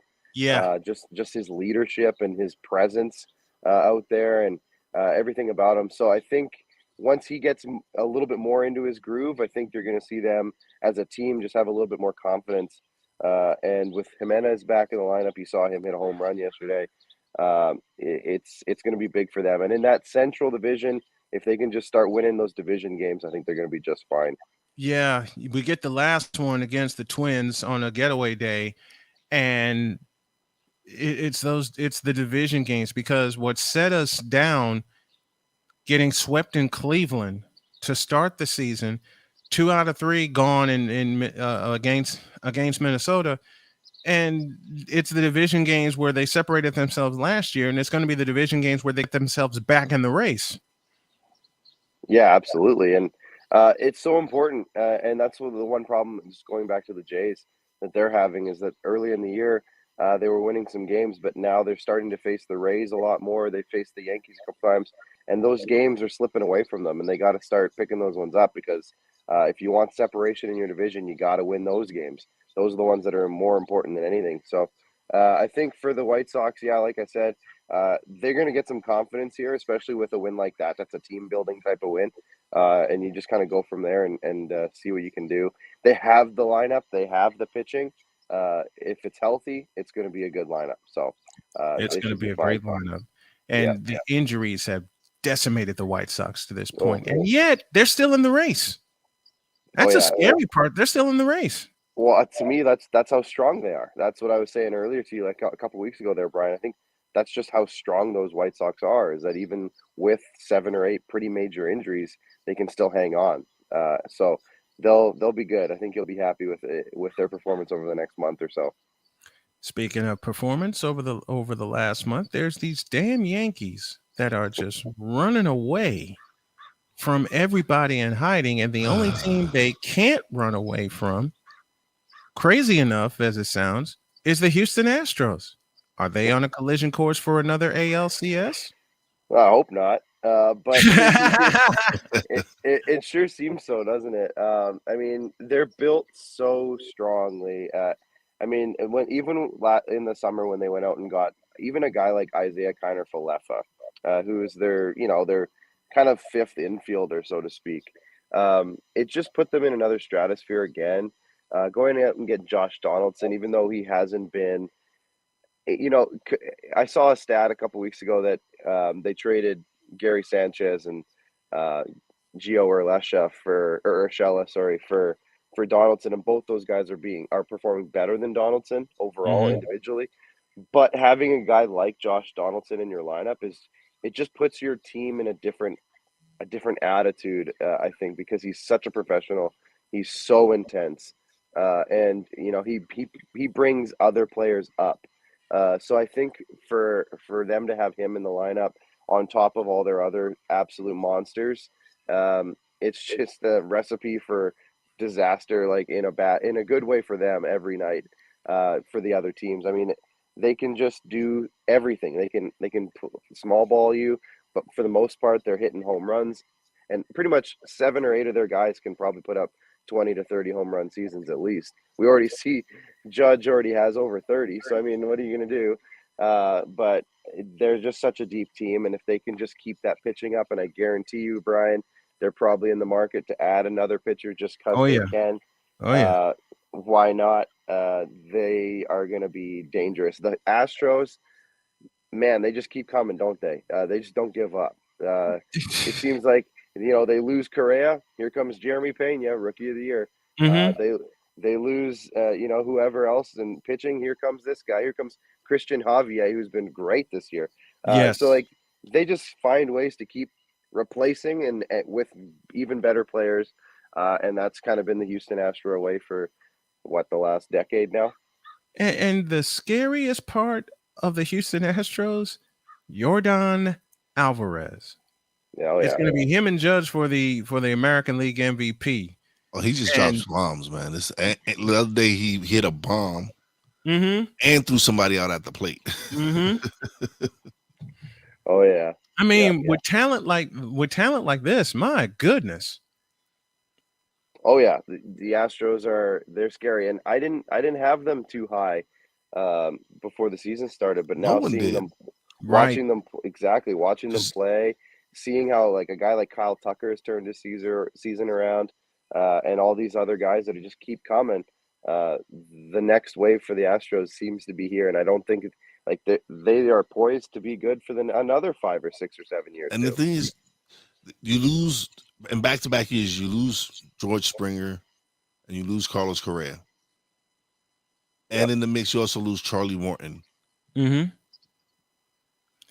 lose some of your key cogs, some of your players that were big pieces of the puzzle, and all you do is go out and replace them, within the farm system. These are players that they've developed and grown. That's what they've been about the last 10, 15 years is building their farm system and replenishing it every so often, so that when they do lose a Carlos Correa, they plug someone right in. Right. And they're running away with the West Division. When Clark and I did our division previews, and we got to the West, my only sentence was, it's Houston and everybody else.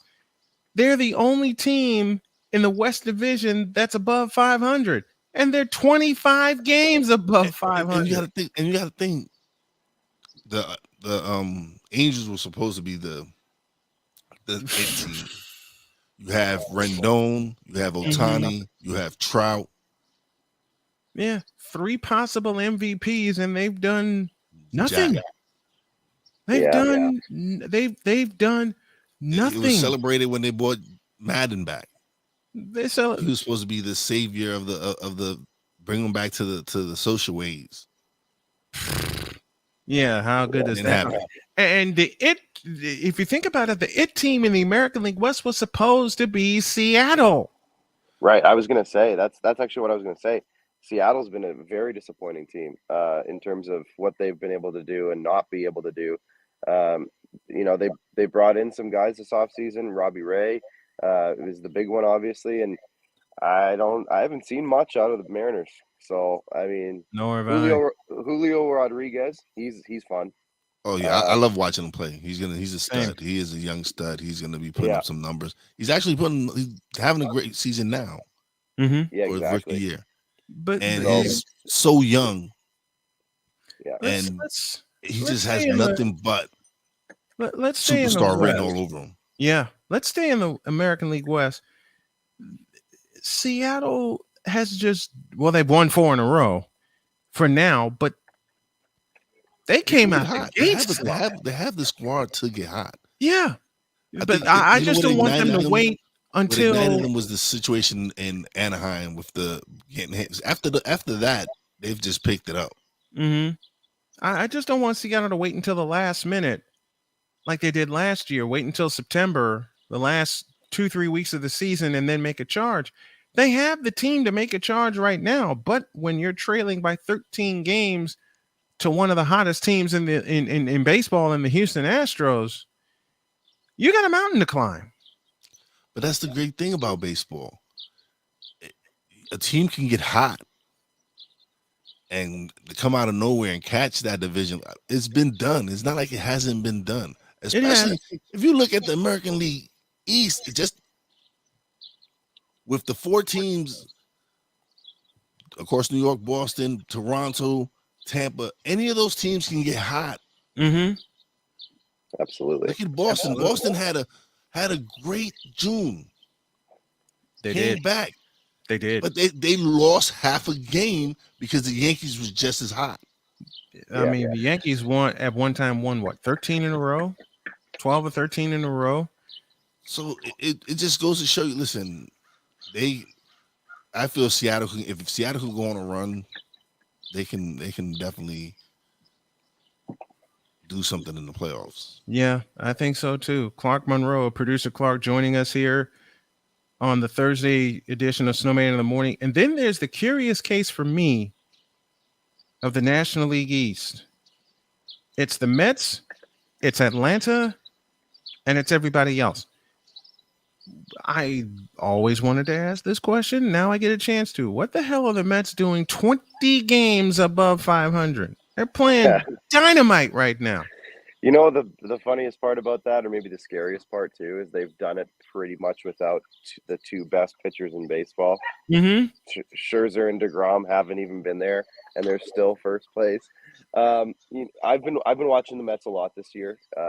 Again, fantasy baseball interest, but I've been watching them a lot, and they're a really fun team to watch. I can't say I've watched the Mets a ton over the last decade, but this year specifically, they have everything and they can do so much. And they're one of those teams, Brian, where like at any point in the game, they can still win if they're losing. Like if they're down 2, 3, 4 runs, they could still win at any point in a game because their entire lineup can get on base.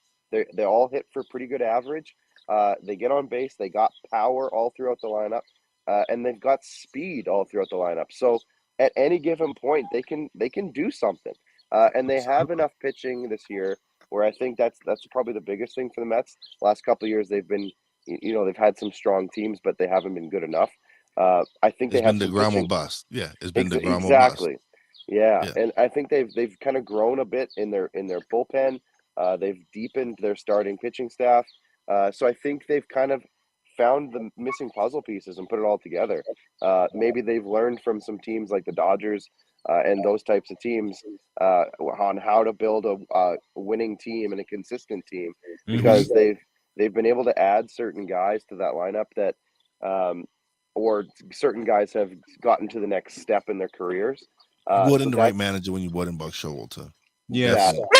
That you too, definitely for did. sure. Brought in a winner. You definitely did the right thing when you hired Buck Showalter to lead your team.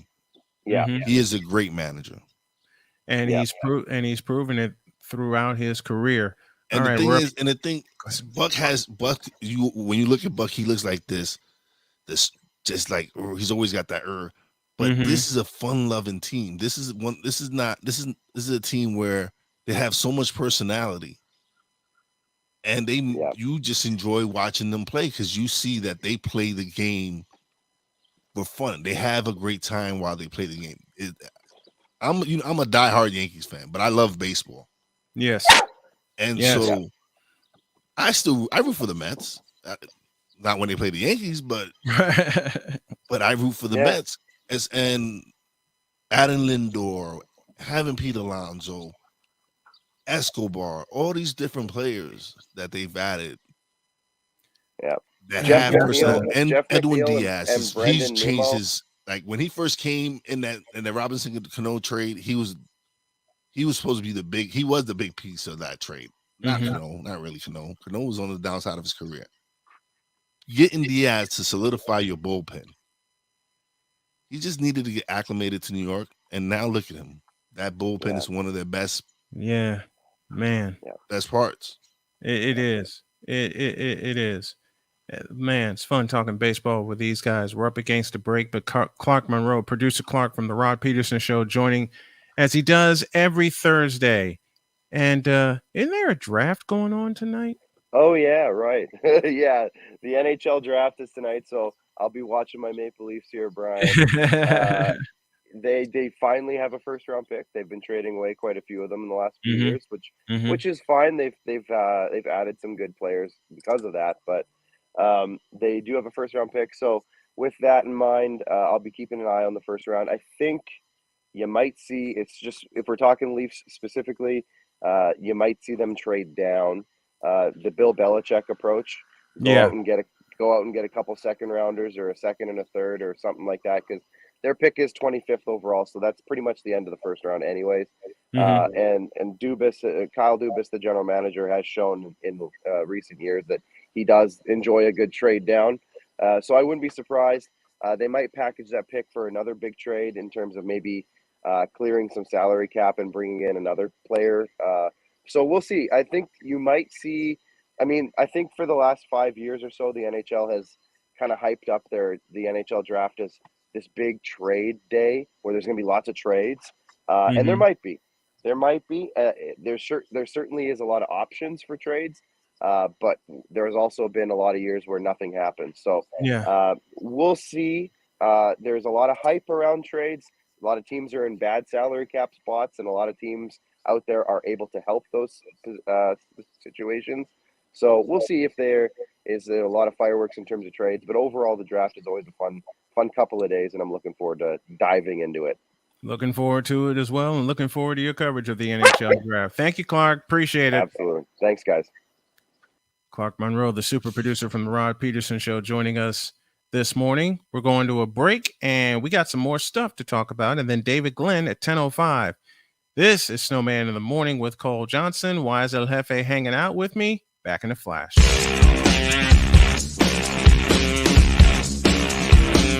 This is Snowman in the Morning.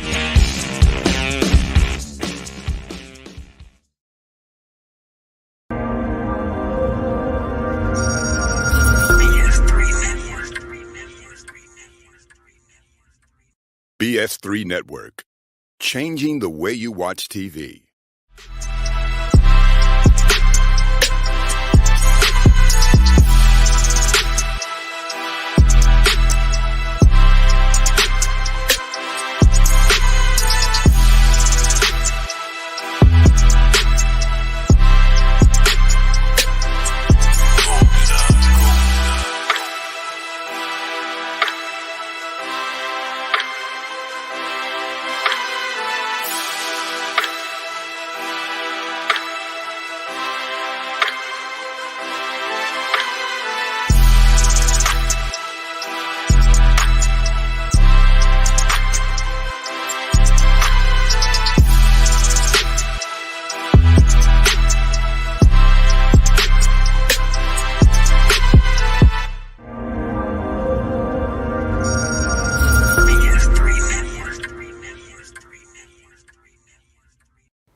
Play Eric Amarola's Race Day Mix.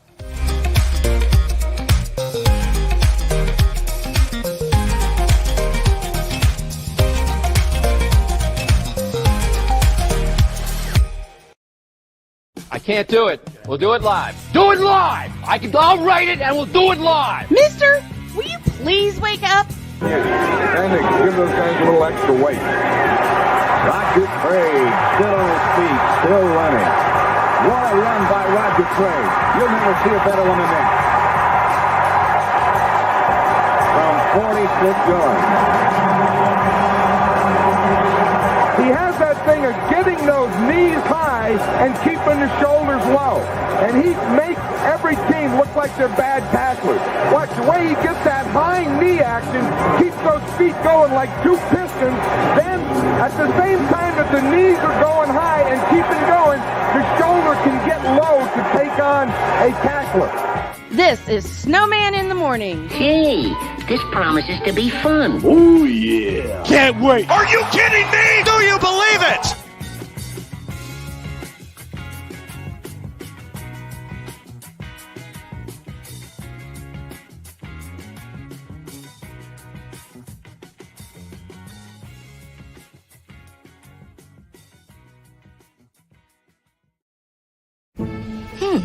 Maybe you can make retirement happen.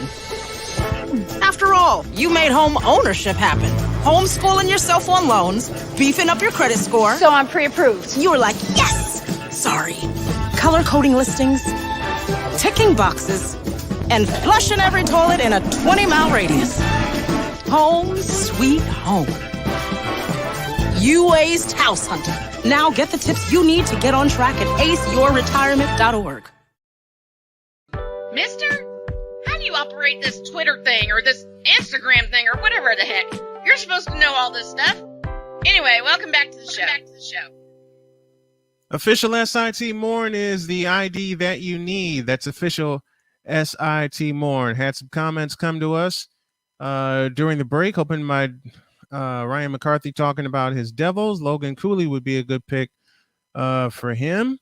Andrew agrees. Mr. McCarthy again. Sloth on the same line as Jack Hughes would be a game changer for the Devils. So it's going to be fun to see who picks what as the NHL draft is tonight. I'll be right back. I just got to do something right quick.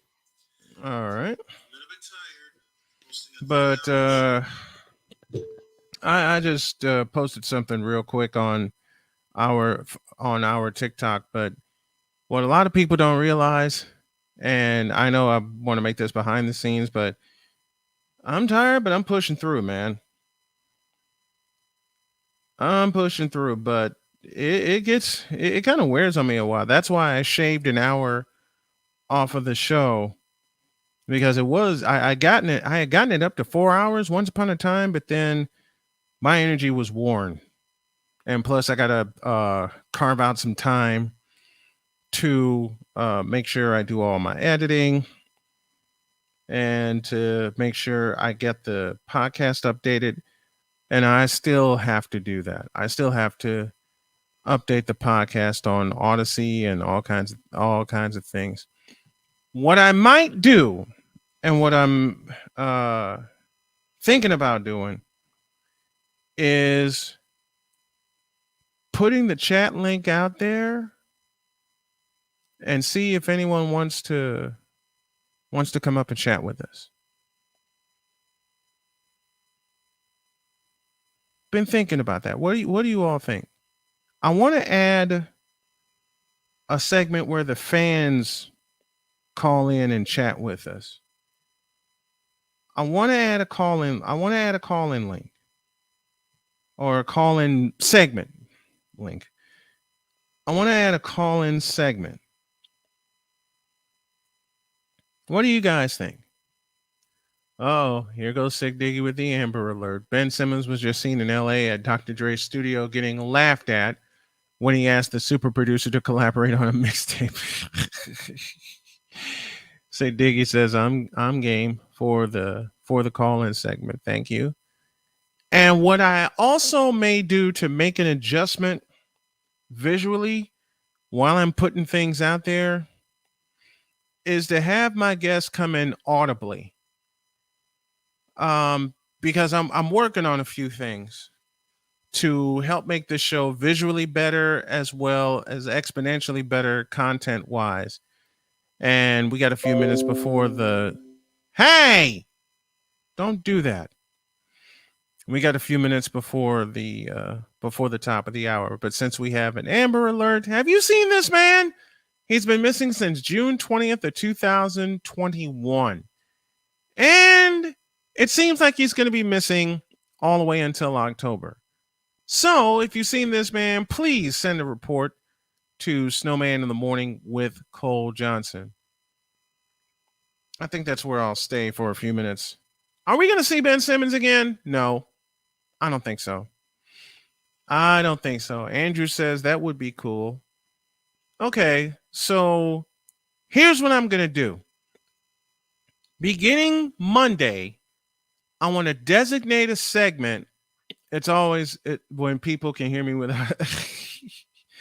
Okay, so what I will do beginning Monday is have my guests ring in via audio, and I want to put a call-in segment or a fan call-in segment out there. Would you guys be game for that? To share your thoughts on what we're talking about throughout the show? Because I think that's the piece that's missing. So Deets, whenever you come on, we'll ring in audibly because there are some backgrounds that I'm working on that I want to showcase our future sponsors, our advertisers. I definitely want to showcase you guys' comments because there are some things I'm going to be working on today. And what I might also do I don't want to give it all away. I don't want to give it all away. But there are some things I'm going to be working on after the program, especially after I take a breather. Because I'm gonna need a breather. Wise has rejoined us, and folks, if you haven't had a chance to check out Real Wise Radio and the Stuck in My Mind podcast, I suggest that you do so. There was an article that was sent to me, Mr. Wise, saying that Spike Lee looked like a traitor rooting for the Nets against the Celtics. That doesn't make him a traitor. Because he's all Knicks. Yeah. But he also represents the city. True. He represents the city. So you're going up against Boston. We don't root for New York versus Boston. We don't root for Boston. Same thing with it's New York versus Boston, like you said. We got another Amber Alert. Ben Simmons was just seen with you know who working on a sequel to James's disaster movie. Simmons could consider being cast on the show with the words "hurt back" in the title. Oh, gracious. Along with the wise man, this is the Snowman, and hour 3 starts right about now. I can't do it. We'll do it live. Do it live! I'll write it and we'll do it live! Mister, will you please wake up? Malone will inbound. Fisher's in the game. Walton, O'Neal, and of course Bryant. And everyone is paying attention to Kobe Bryant. They start with Shaq. He gives it to Walton. Here comes Kobe. Less than 5 from way outside. Got it! Oh, man! With 2.1.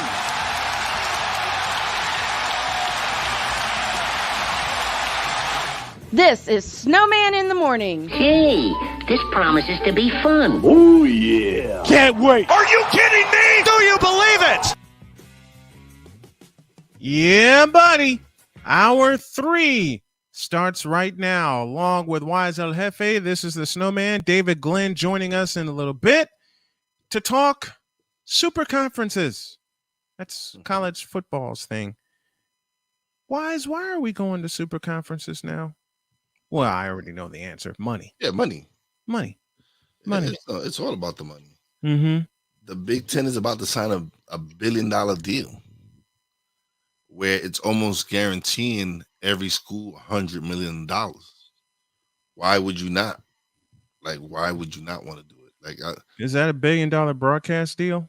Yes. Yikes. As a broadcaster, can I get a piece of that pie? I wish I could, but the school I'd want to call games for already has its legendary voice. Of course, that would be the Northwestern Wildcats, being from Chicago, and Dave Ennett, one of my best friends in the business as well as in life, is the voice of the Northwestern Wildcats. If you had I already know your answer. If you had a team you wanted to call games for, who would it be? I'm guessing it would be the New York Yankees. No. No? No. Who would it be? To me, I would probably want to call a Knicks game. The reason I wouldn't want to call a Yankees game is, I don't know. It's difficult. I don't know. I would love to call a Rangers game, a Knicks game. I would love to call any of my teams' games. Actually, I love all my teams. But yeah, maybe it would be the Yankees. It probably would be. You got to get one for the Yankees. You got to get at least one. Yes, I would want to do the TV version of it. I can't see myself. Can't compare myself to John Sterling, so I would rather call it live on TV. Yeah. Michael Kay is a longtime television voice of the New York Yankees. But he's not as revered as John Sterling. Right? Ryan, I like Michael Kay. Don't get it wrong. Right, Ryan Rucco's getting more play also because he's also one of the voices of the Brooklyn Nets, since the Nets and the Yankees are both on Yes. So he gets a lot. I think Rucco does a lot more of the road games, while Michael Kay stays put. Listen, Michael Kay's getting up there. He has his ESPN show as well. Saying so. Listen, he has other things, but I like Ryan Rucco. He's good. So yeah, I like Rucco. I like Ryan Rucco, and I like the Michael Kay show. He does that 3 hours a day. Yeah, he does that 3 hours a day. All right, via the Black Lion security firm video line, David Glenn, one of my homies in North Carolina, is joining us this morning. Good morning, Dave. Good morning, Snowman. How are you? I'm feeling great. A little tired, but pushing through, but I'm feeling great. No more cancer. Problems are lessening. I'm feeling great, and I'm working my way back to North Carolina, man. That's what I like to hear. I admire your perseverance through this adversity, and it's great to be with you again. Oh, man, it's great to be with you. David Glenn joining us here on the program. All right, I'll pose a question I posed earlier in the show. We have now come to the age of super conferences, especially with college football, and the ACC is losing out on the pie. Why is that? If you go really far back to the core issue here, the bottom line would be that the Big Ten and the SEC, the two wealthiest conferences by a lot, and that gap continues to grow, basically have larger numbers of people who care about their football product and watch those week-to-week regular season football games in such large volumes that when it comes time to negotiate TV deals, the ACC commissioner has a good hand to play, but the football numbers are not as large. And the SEC and the Big Ten commissioners have the best hand to play because those are successful football programs, huge alumni bases in many cases. And the bottom line is football over my 35-year career has gone from kind of shoulder to shoulder with men's basketball in terms of paying the bills. And more recently, since the turn of the century, football has begun to pay a lot more bills than even men's basketball. And football is now the sport that is essentially the tail wagging the dog of realignment and expansion and all the rest. It's what we said this morning. Every other sport eats off of the college football buffet. And it's going to be even more true now with the expansion that's going on with the SEC and the Big Ten. And it's like you said, the numbers are just not there for the ACC. You would think they would be there. Let's go back to the COVID season when Notre Dame was touring the ACC. But we all know what's going on. Notre Dame's not going to give up their independent status. They're going to play somewhat of a heavy ACC schedule. But at the same time, when they spawned, Notre Dame did all these networks. But the trick was they put their games on network television and secured one of the richest broadcast contracts in history. You're right, and I'll give you one more number just to kind of paint the rest of this picture. I only did it for the most recent regular season. So put aside the college football playoff, put aside bowl games, put aside conference championship football games. Just the regular season. If you looked at the 20 largest audiences for regular season conference games, so not interregional games, conference member versus a fellow conference member. 18 of the 20 largest audiences were from the Big Ten and the SEC. That says a lot right there. It doesn't mean that some ACC games didn't get large numbers. They did. But the run-of-the-mill, week-to-week ACC football games just don't get huge numbers. And that weighs the league down in a way that was not the case in the 1980s and the 1990s and even the early 2000s. Because you had Florida, you had Florida State big, you had Miami doing big things, and like right now, those schools, they're not as popular as they were in the 90s. Even right now, Clemson is the big dog as far as football. Yes. Yeah. Hey, there's nothing wrong with the audiences that Clemson attracts. Yes. There's also nothing wrong with the audiences that Notre Dame attracts, including in that season when the Irish were the full, COVID style football member, as you mentioned, Snowman. The problem is the depth, right? If you go to some of these other leagues, you're going to see, Ohio State, Michigan, which was a regular season game at the end of, I think it was week 13 or whatever. That regular season game drew 16 million viewers. Yes. That's an insane number for a regular season football game. If you get to 5 million. At a noon kickoff. Again, it's a big alumni. You got Michigan and Ohio State. These are two of the biggest schools in the Big Ten that have a big following. These are two. These schools have some great alumni that support these teams. That is a great point, and most people don't see this. All sports fans know that winning programs attract more viewers, right? Like, we all understand that. Alabama and Clemson and Oklahoma and Georgia and all these, of course. What is lesser known, and an astute point made by you, is that part of this is sheer numbers, right? Like if you and I opened a restaurant, part of our success is like how many people live in our town. If it's a small town, we've got a numbers problem. If it's a huge town, at least if our food is good, we've got a chance to really succeed. Yes. Big Ten schools have most of the largest living alumni bases in the entire country. Indeed. So that means even if you had, of course, if it's a great product like Ohio State, well, then that makes your numbers that much bigger. Mm-hmm. But Indiana is not a great football program. But Indiana has, I think it's second or third in the country in most living alumni. So, of course, you're not as many Indiana fans are as passionate about football as they're passionate about basketball, where they have a bigger brand name. But sheer numbers help. And according to one estimate, eight of the 10 largest living alumni bases right now are either members of the Big Ten already, or in the case of a UCLA, about to become a member of the Big Ten. And that stuff matters.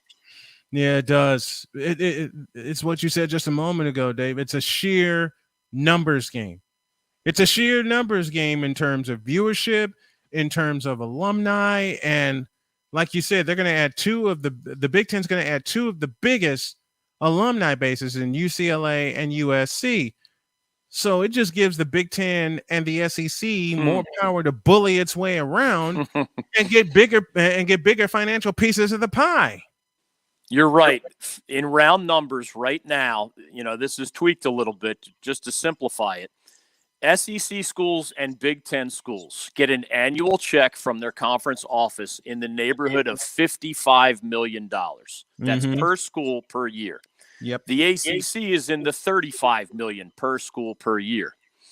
Now, you can overcome, that's a sizable gap, but remember, the ACC hasn't stopped winning championships in men's basketball or football or even other sports. So it's not like you're just doomed to be a second-tier league forever. You can overcome some financial gaps, but the projections are that by the end of the current decade, that Big Ten and SEC number is going to be $100 million per school per year. And the ACC number might be $60 million per school per year, because the ACC finances are growing as well. Yes. The question then becomes, can you still hire good coaches, retain them, upgrade your facilities, give your coaches reasonable recruiting budgets? Can you keep all that stuff up against the Big Ten and the SEC when they have maybe not quite, but almost twice as much shared conference revenue than you do, and that gap becomes $40 million per school per year between those two mega conferences? And it's not just an ACC problem. Like, frankly, the ACC is in a better position than the Big 12, that is in the process of losing its two juggernauts, Texas and Oklahoma. Yep. And in a better position than the Pac-12, that is in the process of losing two of its juggernauts in Southern Cal and UCLA to the Big Ten. The next question, guys, is, if we were all having a conference, a conference call a year ago, 2 years ago, and we asked ourselves, what are the most valuable schools not already in the Big Ten and the SEC? Our answers, we would have looked at the Big 12 and said, wow, Texas and Oklahoma are really valuable. And of course, this is where, it doesn't take rocket science sometimes to figure this stuff out. Right. Sure enough, they're on their way to the SEC. If we looked at the Pac-12, given the size of the LA market, number 2 in the United States, and remember that UCLA alumni base and that Southern Cal sports success, we would have said, well, those two look like that would be a nice expansion target for the Big Ten, which doesn't have a West Coast presence. Boom. Now they're getting more money from the Big Ten network and everything else because California is part of their market in a way it had never been. So who's left? To me, the only answers are schools like Notre Dame. Simply expanding for the sake of expanding gives you one more mouth to feed. And in most cases, that new school doesn't bring enough money to the table to justify their presence as another mouth to feed. Notre Dame would. I think a North Carolina would. I think a Clemson, because of football, would. Maybe a Florida State. But it's not a long list. And that's why everybody's staring at the ACC right now, seeing if the next domino to fall, the next big domino anyway, is going to upset a very proud 69-year-old conference in the Atlantic Coast Conference. Yeah. Yes, indeed. And Chris Dietz has a great comment. 17 of the preseason top 25 are from Big Ten and SEC. That tells you enough about why we are headed to a 2-conference system, and possibly, as Dietz said before, a 2 national championship system, because the SEC wants to host theirs and the Big Ten wants to host theirs. So we're headed to two major super conferences.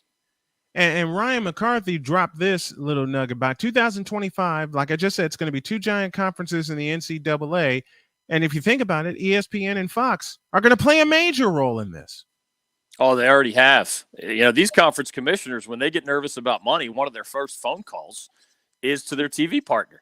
Mm-hmm. And Fox is the co-owner, remember, of the Big Ten network. Yes. So it not only broadcasts Big Ten games in many sports, it's literally a financial partner with the league in that successful channel.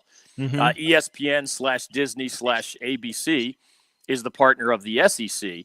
Yes. So they have been kingmakers. Those two mega media entities have been kingmakers. Mm-hmm. They don't like to admit that they are behind expansion and realignment, but of course their money is totally driving this stuff. It is. It really is. And one more thing to remember is the ACC does have Disney/ESPN/ABC as a long-term partner. Mm-hmm. The question becomes, what is in Disney's best interest? Is it in Disney's best interest for the Big Ten and the SEC to be the only leagues that matter? Mm-hmm. Or is it in Disney's best interest to try to protect the ACC a little bit because they want more top-level inventory? And if I'm ACC Commissioner Jim Phillips, I'm basically flirting with UNC and Clemson and Notre Dame, hoping the first two will stay and Notre Dame, will maximize its relationship with the ACC because they're all moneymakers, those three schools. Florida State might be number 4 on that list, maybe Miami number 5. Mm-hmm. But I'm also talking to my TV partners, and I'm saying to ESPN, what can we do as a league in football or otherwise to make our TV deals more lucrative? Those deals are signed all the way through 2036. Yes. But if you give them new product, they can tweak those totals. And those are the conversations that are happening as we speak. Man, and it gets crazier and crazier and crazier. And now you got the ACC dropping their divisions. How is this logistically correct? Why are they dropping their divisions? Why have they just ensured that Clemson will get to the title game just about every year? I think it's largely because they want the best possible championship game matchup. Mm-hmm. And if one division is really down in a given year, then you might have lopsided matchups in the ACC title game. And if you get rid of divisions, you just can match your two best teams, and that's going to drive up your TV ratings. And I'll tell you a crazy number, Snowman, from last year. Remember, it was Pitt against Wake Forest in the ACC title game. Mm-hmm. So you didn't have the Clemson Tigers of Dabo Swinney propping up with that huge Clemson football fan base. You didn't have them propping up the numbers. Okay. Less than 3 million people watched that game on ABC, that ACC football championship game. Less than 3 million. You want a comparison? The Alabama-Georgia SEC title game drew 15 million on CBS. The Michigan-Iowa SEC title. That's just the SEC title game. Correct. That's just the SEC. We're not talking about the national championship. You got it, man. So the ACC wants better matchups. They need better matchups to drive. I mean, that was an anomaly. Pitt Wake Forest drew really low numbers. Other ACC title games draw much better numbers than that. It just happened to be a down year. But, Baylor, Oklahoma State in the Big 12 drew 8 million. Yeah. And the Pac-12 title game between Oregon and Utah drew over 4 million. Mm-hmm. So the ACC was a distant number 5 in those conference title game audiences. And doing away with divisions at least allows for the possibility for more compelling championship games. Yeah. And another thing that I talk about a lot with the, especially with the SEC, save Missouri. Every stadium in the SEC hosts at least 100,000 fans. Or in that neighborhood, right? It's huge. Almost every stadium in the SEC hosts 100,000 fans. The Big Ten is getting there. Ohio State just went through 2 expansions. We know about the Big House. Spartan Stadium is getting there. Probably the only stadium that won't expand is Ryan Field at Northwestern, because their success comes few and far between. Yeah. I hate saying that about my Wildcats, but it's the truth. But it's the truth. Illinois just went through an expansion, and now they hold over 70,000. So looking at the bullies that the Big Ten and the SEC are becoming, it's like you said at the top of this conversation. They got the fans to back it up. You got it. And you mentioned the numbers game. I've been to Penn State. I grew up in Pennsylvania. That is an enormous venue, right? Yes. And Penn State happens to have one of the largest alumni bases. Some put them number one in the entire country. I've been to places like Tennessee in the SEC, which has, I think it's been over 100,000 for quite a while now. Yeah. And those orange and white checkered end zones, I mean, you'll never forget those kind of trips. I have been to every ACC venue. In certainly football and men's basketball, and some of them are small. You know, the ACC has more small private universities where no matter how successful you are in a sport, you still don't have as many living alumni because you're a small private university cranking out smaller graduating classes every year. And the ACC has more of, I mean, SEC, of course, has Vanderbilt and, the Big Ten has Northwestern, but the ACC has Boston College.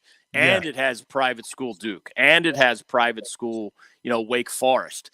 These teams can be successful and still not fill large stadiums, right? Right. And I'd say Clemson, Death Valley is a very SEC or Big Ten like environment. They're not. I don't think they're at 100,000 yet, but that is a big, impressive football environment. So is Florida State. Virginia Tech's not quite that big, but the atmosphere there. Enter Sandman. The atmosphere is crazy at Lane Stadium. It is pretty wild.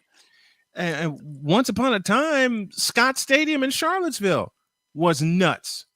Because if you go back to 1990, Virginia was the team to beat, and then Georgia Tech beat them on their field.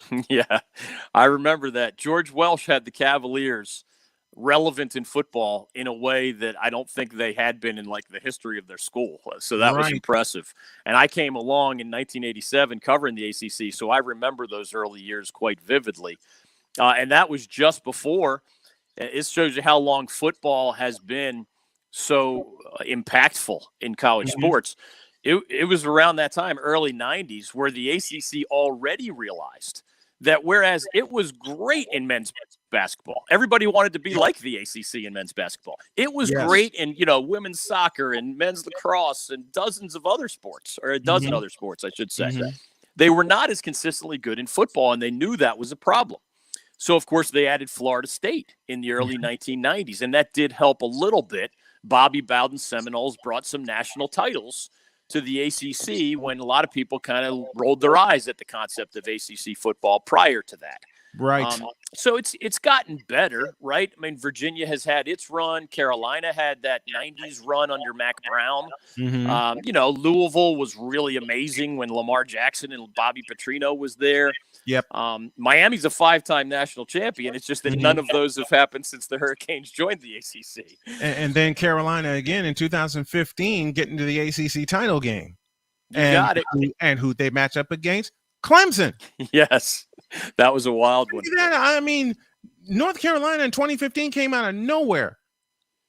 Out of nowhere. That was wild. It was. And they won the Coastal Division, and they had Clemson waiting on them, and they played them to an 8-point game in Charlotte.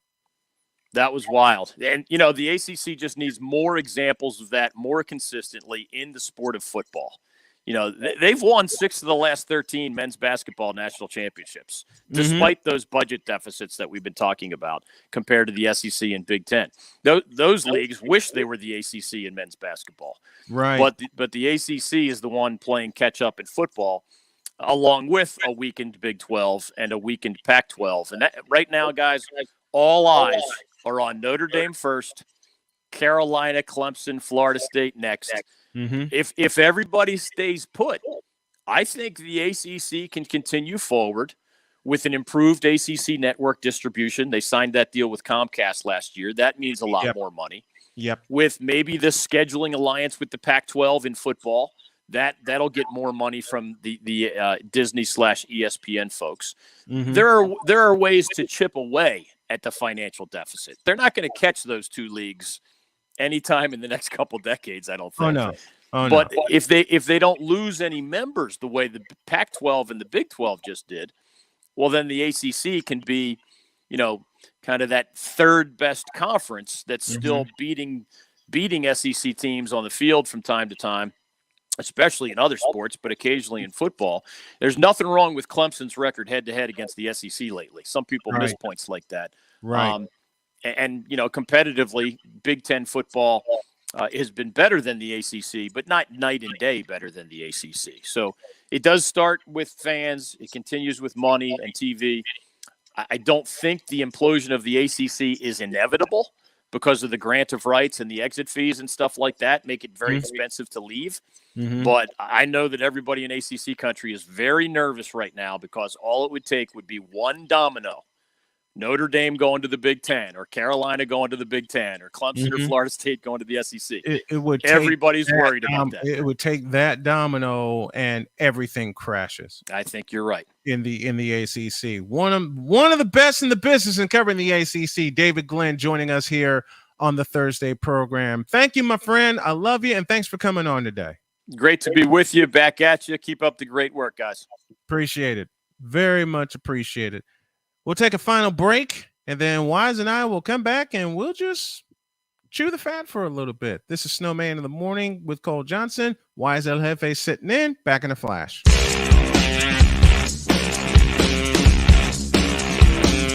This is Snowman in the Morning.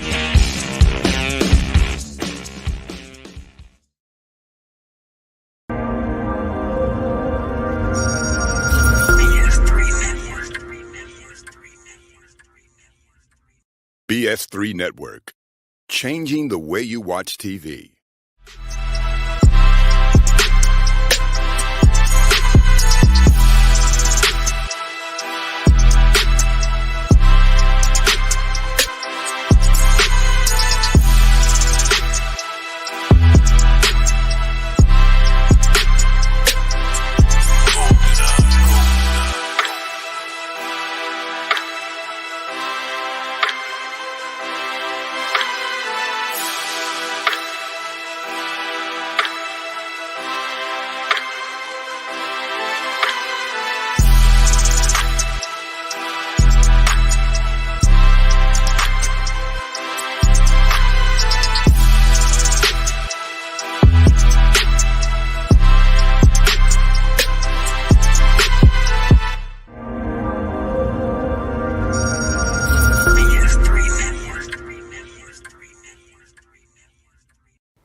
Play Eric Amarola's Race Day Mix.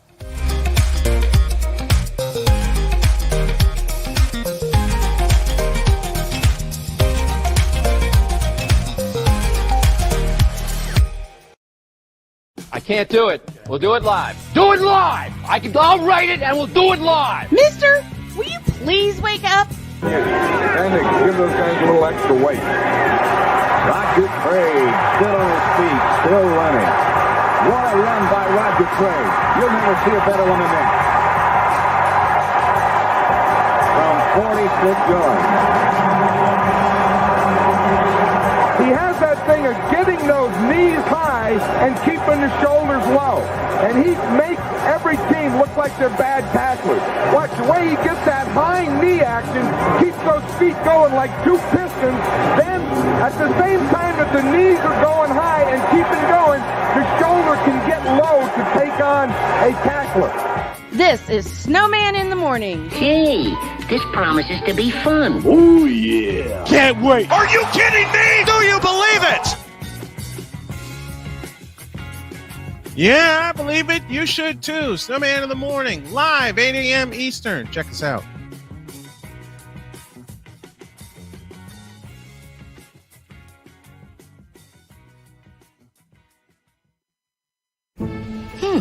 Maybe you can make retirement happen. After all, you made home ownership happen. Homeschooling yourself on loans, beefing up your credit score. So I'm pre-approved. You were like, yes! Sorry. Color coding listings, ticking boxes, and flushing every toilet in a 20-mile radius. Home sweet home. You aced House Hunter. Now get the tips you need to get on track at aceyourretirement.org. Mister, how do you operate this Twitter thing or this Instagram thing or whatever the heck? You're supposed to know all this stuff. Anyway, welcome back to the show. You know the ID, official SIT Morn is the ID that you need, along with YSL Jefe, Snowman here. Down the stretch we come here on this daily spectacular. And, you know, Wise, I didn't have any coffee today. Oh, man, I had me 2 nice cups of coffee. How do you take it? How do you take your coffee? I use what is it? International Delights has this thing called I love International cream. But is it what is it? It's sweet cream. Yeah. And so I just pour the sweet cream that way I don't have to pour sugar in it. I just use the sweet cream. So I use it light and sweet, basically. I don't like using sugar in my I don't like using sugar in my coffee. And that habit I had to break that habit when I got out of the hospital. Oh yeah, no, I don't put sugar. Like that's why I use just the creamer that way, because that way I don't have to add sugar. Even though the creamer has its but yeah. And then if there's no creamer or sugar or whatever, I'll make that the question of the day on Twitter. How do you take your coffee? I started getting into a lot more creamer, and for me, it has to somewhat be sugar free, but some of the sugar free creamer isn't as good. It's probably worse than regular creamer. It's worse. And my friend Sylvia says, watch out for all the sugar free stuff, especially that's even worse. That's worse than surgery. Yep, especially with the surgery that I've had. Because all the sugar-free stuff is not your friend. Oh, that's exactly how she put it. So when I was living with my in-laws and my mother-in-law discovered the sugar-free creamer, and I said, Mom, switch this with the real stuff.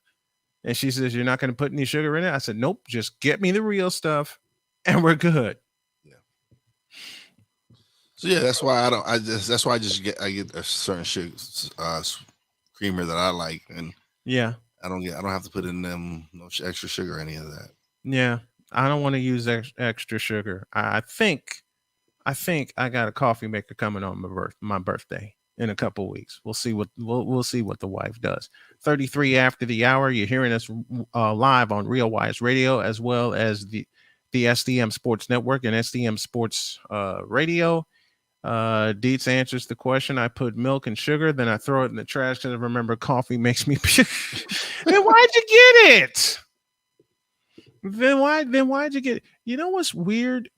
I got hooked on coffee on a hospital visit 5 years ago because I was going through a lot, and it landed me in the mental hospital in Michigan City.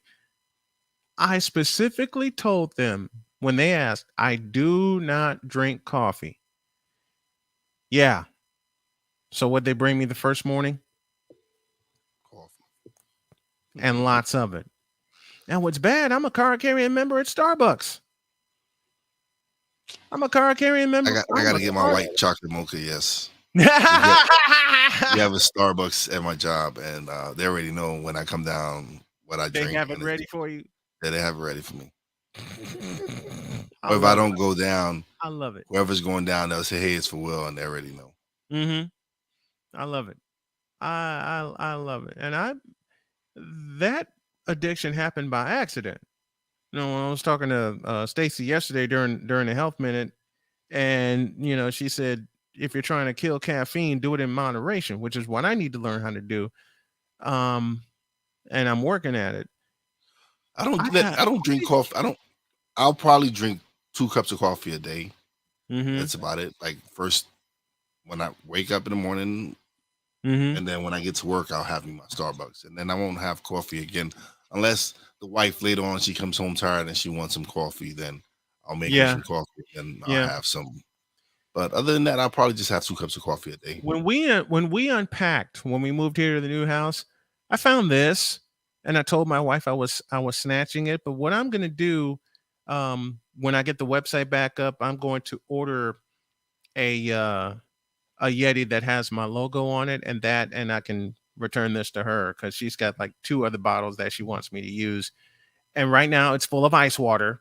In case people ask, it's full of ice water. So yesterday I took a meeting that I'm going to send you a link so you can check it out. And it's cool. It helps promote the show. It helps promote if you have a guest on, helps promote them. Okay. And at the moment it's free. So why not take advantage of it? All right. But yeah, I'll send you a link and we'll talk a little bit later about it.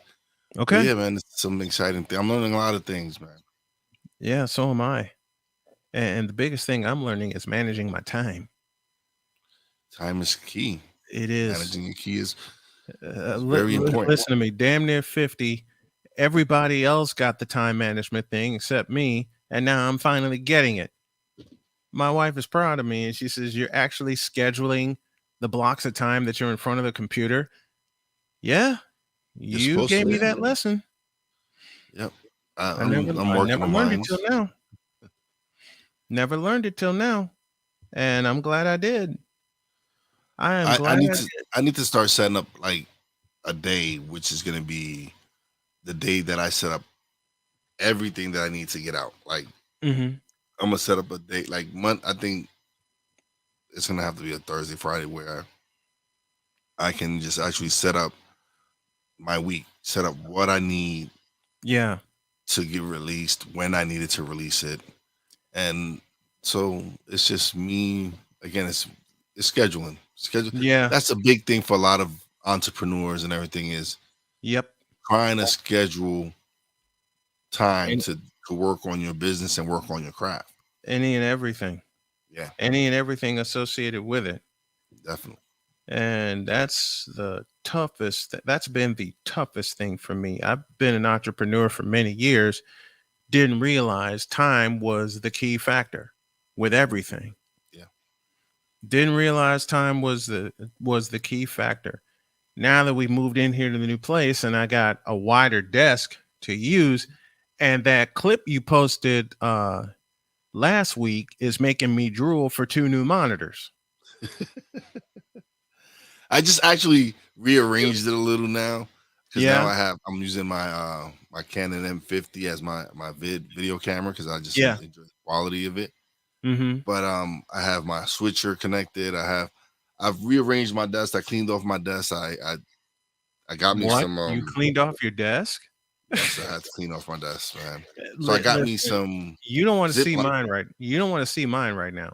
I got me some zip ties to tie up all the wiring that I have all around, and I didn't realize I've invested in a lot of equipment. Right. But I'm glad I did because now I can go do some amazing stuff with this equipment. Start making some reviews. Start posting some stuff, and you never realize what you need until you invest in it. Then you put it away for a while, and then you realize you have it. Yeah.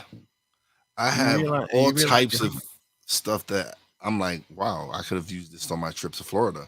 Oh yeah, I could have used that. But now I'm laying it out. I'm getting organized. That's key. Is getting organized. I pulled out my studio mixer out of storage, and I put my Rode mixer back into my Rode package with my play-by-play headset, and I'm leaving it alone. And now that I have this, so something I learned from someone. What's that? I see. His name is Monty Weaver. He's a dope dude. I actually met him at Podfest. He has a setup, like a mobile setup. He has a setup that he uses just in case he knows he's not going to be home and he's got to record something.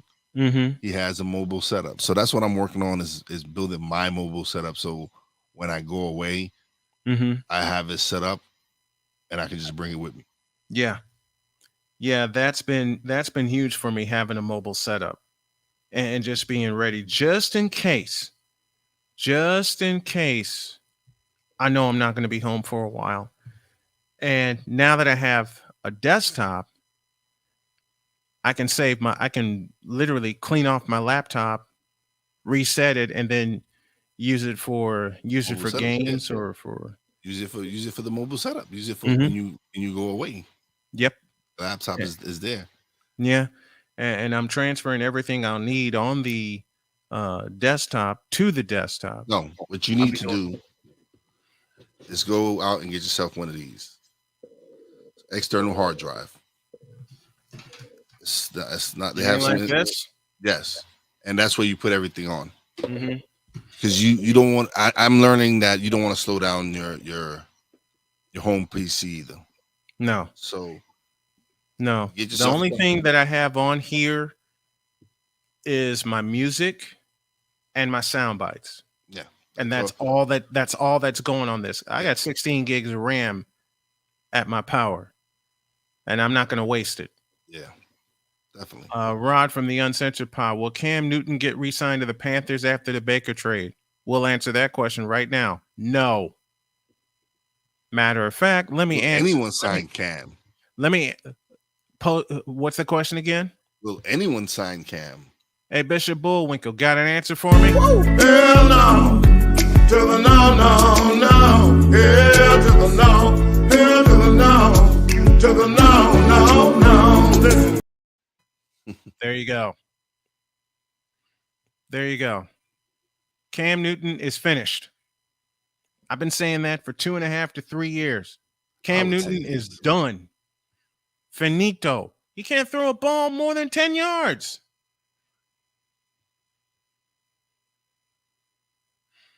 I think he's done. I don't think anybody's gonna give him the opportunity. Nope.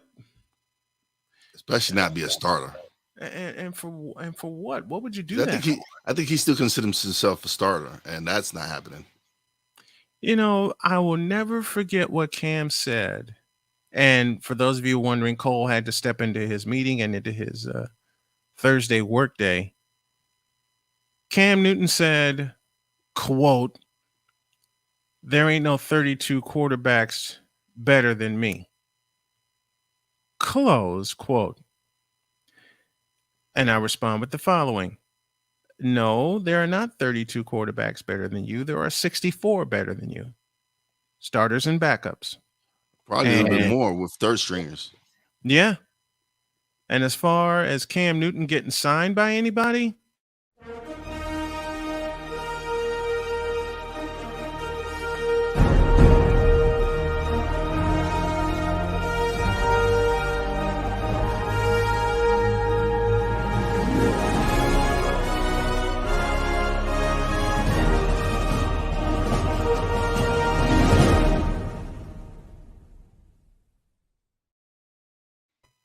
there you see. Done. No one cares. Since 2050, since Super Bowl 50, Cam Newton has been finished. Now, I had a lot of people say to me, Bitch, are you for real? have you seen him play? And I'll go one step further. Have you seen him play lately? 1 yard run into the end zone and Panther fans go nuts. It ain't the same Cam Newton. And Ryan McCarthy, there are practice squad QBs better than Cam Newton right now. Got that right. Listen, there's USFL player. The quarterback's better than Case freaking Cookus. Jamar Smith. There's a CFL quarterback that I love. Nathan Rourke, who's better than Cam Newton. Cody Fajardo from the Saskatchewan Roughriders is better than Cam Newton. I said on Rod's show, on the Rod Peterson show, that Cam Newton was done. People didn't believe me when I said it. They sure as hell didn't believe me when I said it. Oops. You're bad.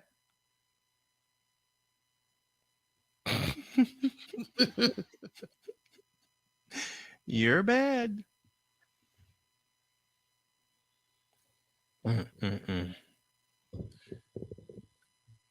Will anyone sign Cam Newton? And for that matter, if you want to think about it honestly, will anybody take Sam Darnold off the Panthers' hands? No. Hell no. Oh, thank you, Well, Ryan McCarthy. let me Listen to this change it. CFL list. Nathan Rourke, Zach Collaros from Winnipeg Blue Bombers, Cody Fajardo from the Saskatchewan Wharf Riders, Bo Levi Mitchell from the Calgary Stampeders. You know what's bad? I love football. I got hooked on the USFL.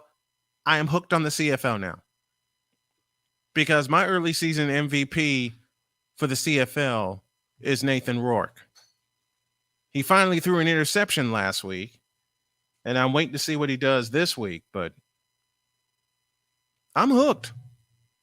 Yeah, you gotta make 10 yards and 3 downs instead of 4, but it's football, damn it.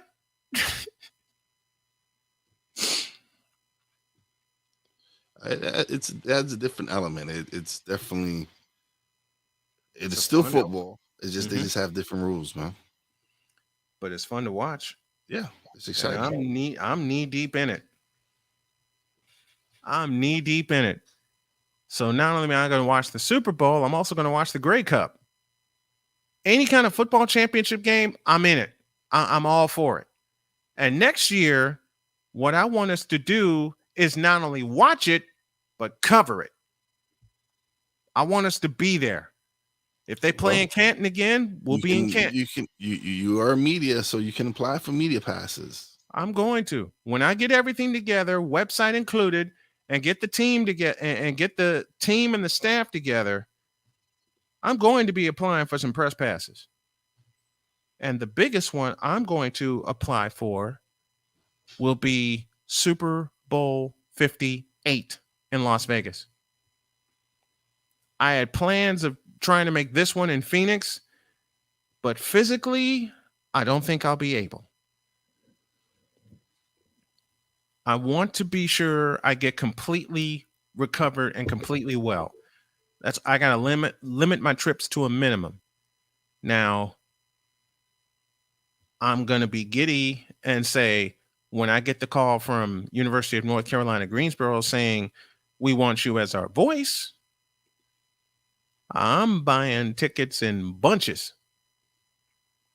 And I'm not buying just one, I'm buying 2 at a time. Because my wife's coming with me. Yep. My wife's traveling with me. And I already know how this conversation is going to go. I'm going to have her so excited, like, where are you going? No, where are we going? And we're going to Greensboro. I have to work, and I got to show you around.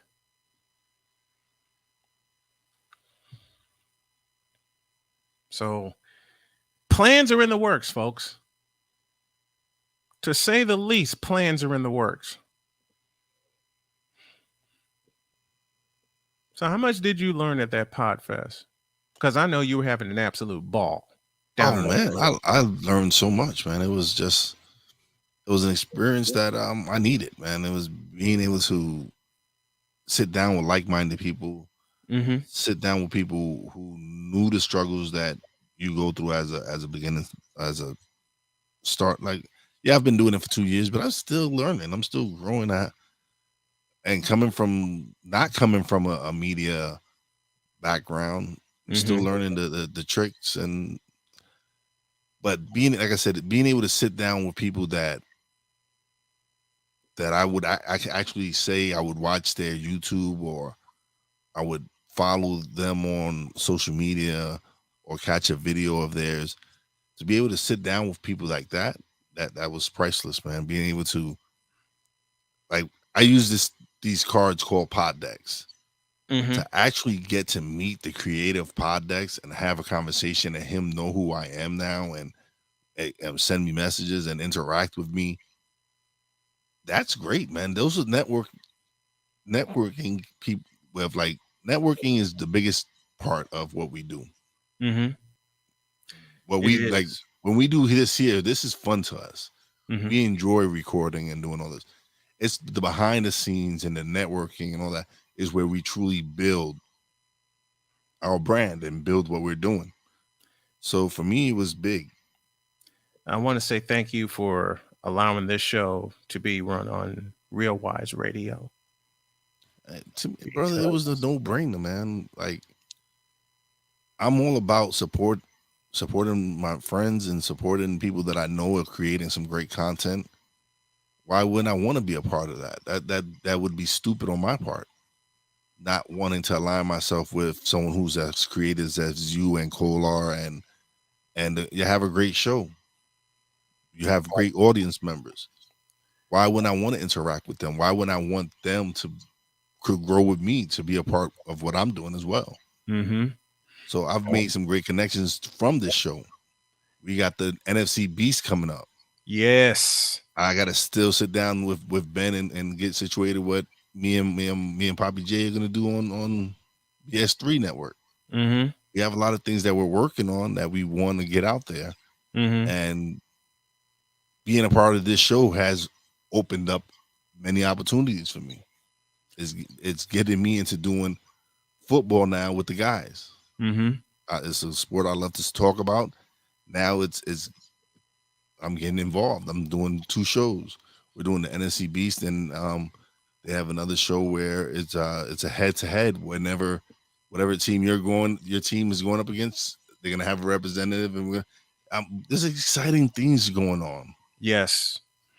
And next year, I want you to meet my family at Podfest. I'm looking forward to it, man. Definitely looking forward to it. Anyone who's a podcaster, I highly recommend find anything where you can go network with people near your community, near you, whatever, nearby town, anything, because that is big. Networking is key. It is. It is. And I'm learning to do it even though my travel is limited. I'm learning to do it with but that's the great thing about what's going on right now. Yep.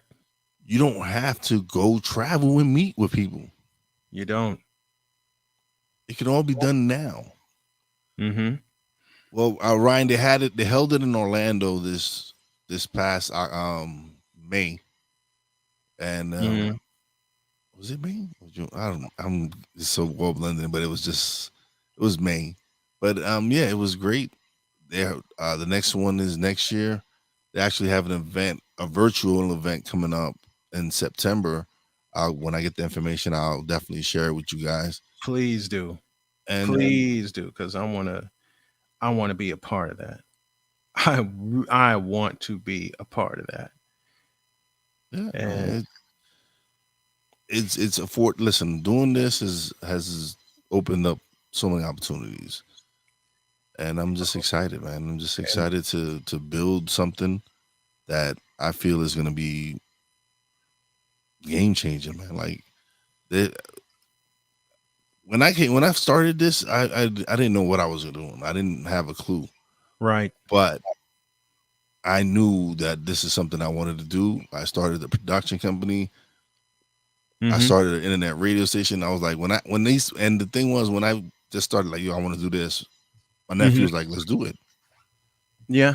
And my wife, when she found out that I was serious about this, she was like, what do you need me to do? She's like, she was like, let's start you your LLC then. Let's get this rolling. Let's get that rolling. And to have someone have some people support you that way is amazing. And then the people that you meet and they start supporting you, and you get people wanting to work with you. Like even now, like me personally, I doubt myself sometimes. Guilty. See, I doubt myself. I'm like, oh man, right? Who really want? And then you start getting all these requests from people that they want to work with you. Mm-hmm. And then that just start reinforcing that, hey, you must be doing something right if you have people actually wanting to collab with you. Exactly. Like, it's like your mind is crazy because you sometimes you just put a lot of self-doubt in yourself, and you really like, oh man, is this really worth it? Am I doing something that's affecting people? Do you really want to take a chance? Yeah. Do you really want to go all in? For me, when I met Jody, And she looked me in the eye and said, I want you to chase your dreams. And then she jokingly said, you're going to chase your dreams or I'm going to kick your ass. For me, that just reinforced this is a no-brainer. This is what I do, and this is what we're going to do. I told her, just like I told you and I told Cole, $2 billion a year for this show. I didn't mention my network. I didn't mention my company. I just said $2 billion a year for this show within 2 years. I'll tell that to anybody within earshot. And Listen, Ryan McCarthy, I've been struggling to build an audience for my podcast. I could always use some more input and networking. You got it. Yeah. Listen, Ryan, another key is collab, man. Come on shows. Like, I'm always collaborating with podcasters. Same I'm always here. anybody in the chat who wants to stop by and record a show with me, let me know. I love recording with people. I make the same offer. I love recording with podcasters. I love to help, and that's how you build up your audience. You definitely go and appear on other shows. Like, this is what you have to do, is especially us being independent podcasters, not having the machine behind us, where we're doing all the work. We're our own social media managers. We're our own editors. We're on everything. Yeah. It's very important that you go out and you do other shows. Link up with people you've connected with. Have other podcasters come on your show. Ryan, it's key. This is why I pose the question of having a ring-in segment, a call-in segment for the folks that are in the chat. Hell yeah, I want that. And I put the question out there earlier, and people said, "Yeah, go for it." So that's what we're gonna do. We're gonna put it out there. Yesterday, me and my man Wes Tankersley filmed our first episode where he just came up. He said, "Yo, Wise, I want to do a show with you. I want us to help beginning podcasters. We'll do a monthly show. We start off a monthly show where we're giving tips on what to avoid to grow your podcast and what to do." And I'm like, I'm down because I want to give back to the community that's helped birth me, help birth my brand, and help birth what I'm doing. Absolutely. So for me, it's all about sharing my knowledge and sharing the things that I've learned and sharing what things have been successful for me and what things haven't been successful.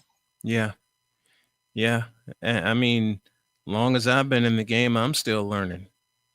Yeah. Every day, every moment of every day. And I mentioned time management has been my biggest enemy, but now it's going to become my biggest friend. Because as soon as we're done here, I'm going to take a few minutes, step away, step out of the office for a little bit, and then come back in. Yep. And yeah, me too. I really need to do that. But after this, I'm gonna. I told myself I was gonna start using the tools that I have. I told myself I was gonna use my Podbean account more. Use the live function that they have, and build up my network in there as well. Yeah. And it's just me really finding the time and dedicating time to help build my business. I have to, just like I told you and Cole, I need to start doing reels and doing TikTok. I need to follow suit and do the same thing. Same. Yeah, I did one earlier. I'm going to be doing a lot more. Man, this is going to be fun in building this. This is going to be fun. And Ryan, anytime you want to come on, you let me know. Would love to have you. I'm always recording. Anytime you want to record, like today, me and Cole are recording the show. He asked me, he's like, "Yo, when am I gonna?" I'm like, "Listen, all you got to do is ask, brother. All you got to do is say, hey, Wise, I'm ready to record. Hey, let's do this." And so today, me and Cole will be recording our episode. I'm actually gonna do live. I told him I was gonna do it live. So we're gonna be going live on YouTube. The show begins. We'll do it live. Yeah, we're going live, doing it live on YouTube, and I'm looking forward to it. I'm looking forward to it as well. And I got to hop back in the Stuck in My Mind podcast. I'll schedule that for one day next week. definitely. And do that, and do that man. also. I'm all about networking and building. Mm-hmm. That's it, man. You don't get to the top by yourself. You don't. You don't. You can't. You need people who believe in your vision as well as you do. Mm-hmm. And a lot of people I've been blessed. I've been blessed to meet some amazing people. I've been blessed with people wanting to. Same here. Don't forget to have Black Line Security secure the perimeter. Damn straight. And they're going to be our first advertising partner. Working on that. I'll be working on that contract today. The terms have been agreed to. He's getting Charles Faulkner, the colonel, the man that's in charge of Black Line Security. He's getting it together, and he's our first big advertiser. And the backdrop that I'm putting together, and with other weapons I hope to start using that I will start using Monday, will reflect that. They will reflect that. And our time is up. Wise, thanks for hanging out with me for the last hour. I really appreciate it. Always a pleasure, brother. Always a pleasure. I'm always, like I said, I love doing this. So we got a lot of football chat tomorrow. More on Baker Mayfield. We'll preview the NFC South as well as the NFC North, and just more football, including CFL football, and an open invite to Ryan McCarthy. Want to hop on and talk CFL? Please do. We'll be ready for you tomorrow. Have a great day. God bless. Remember to make your next move your best move, and always remember, if your dreams don't scare you, then they are not big enough. Dream big, do bigger. That's what Cole's doing. That's what Wise is doing. That's what the chat's doing. That's certainly what I'm doing, and we hope you are too. We're out of here. See you tomorrow.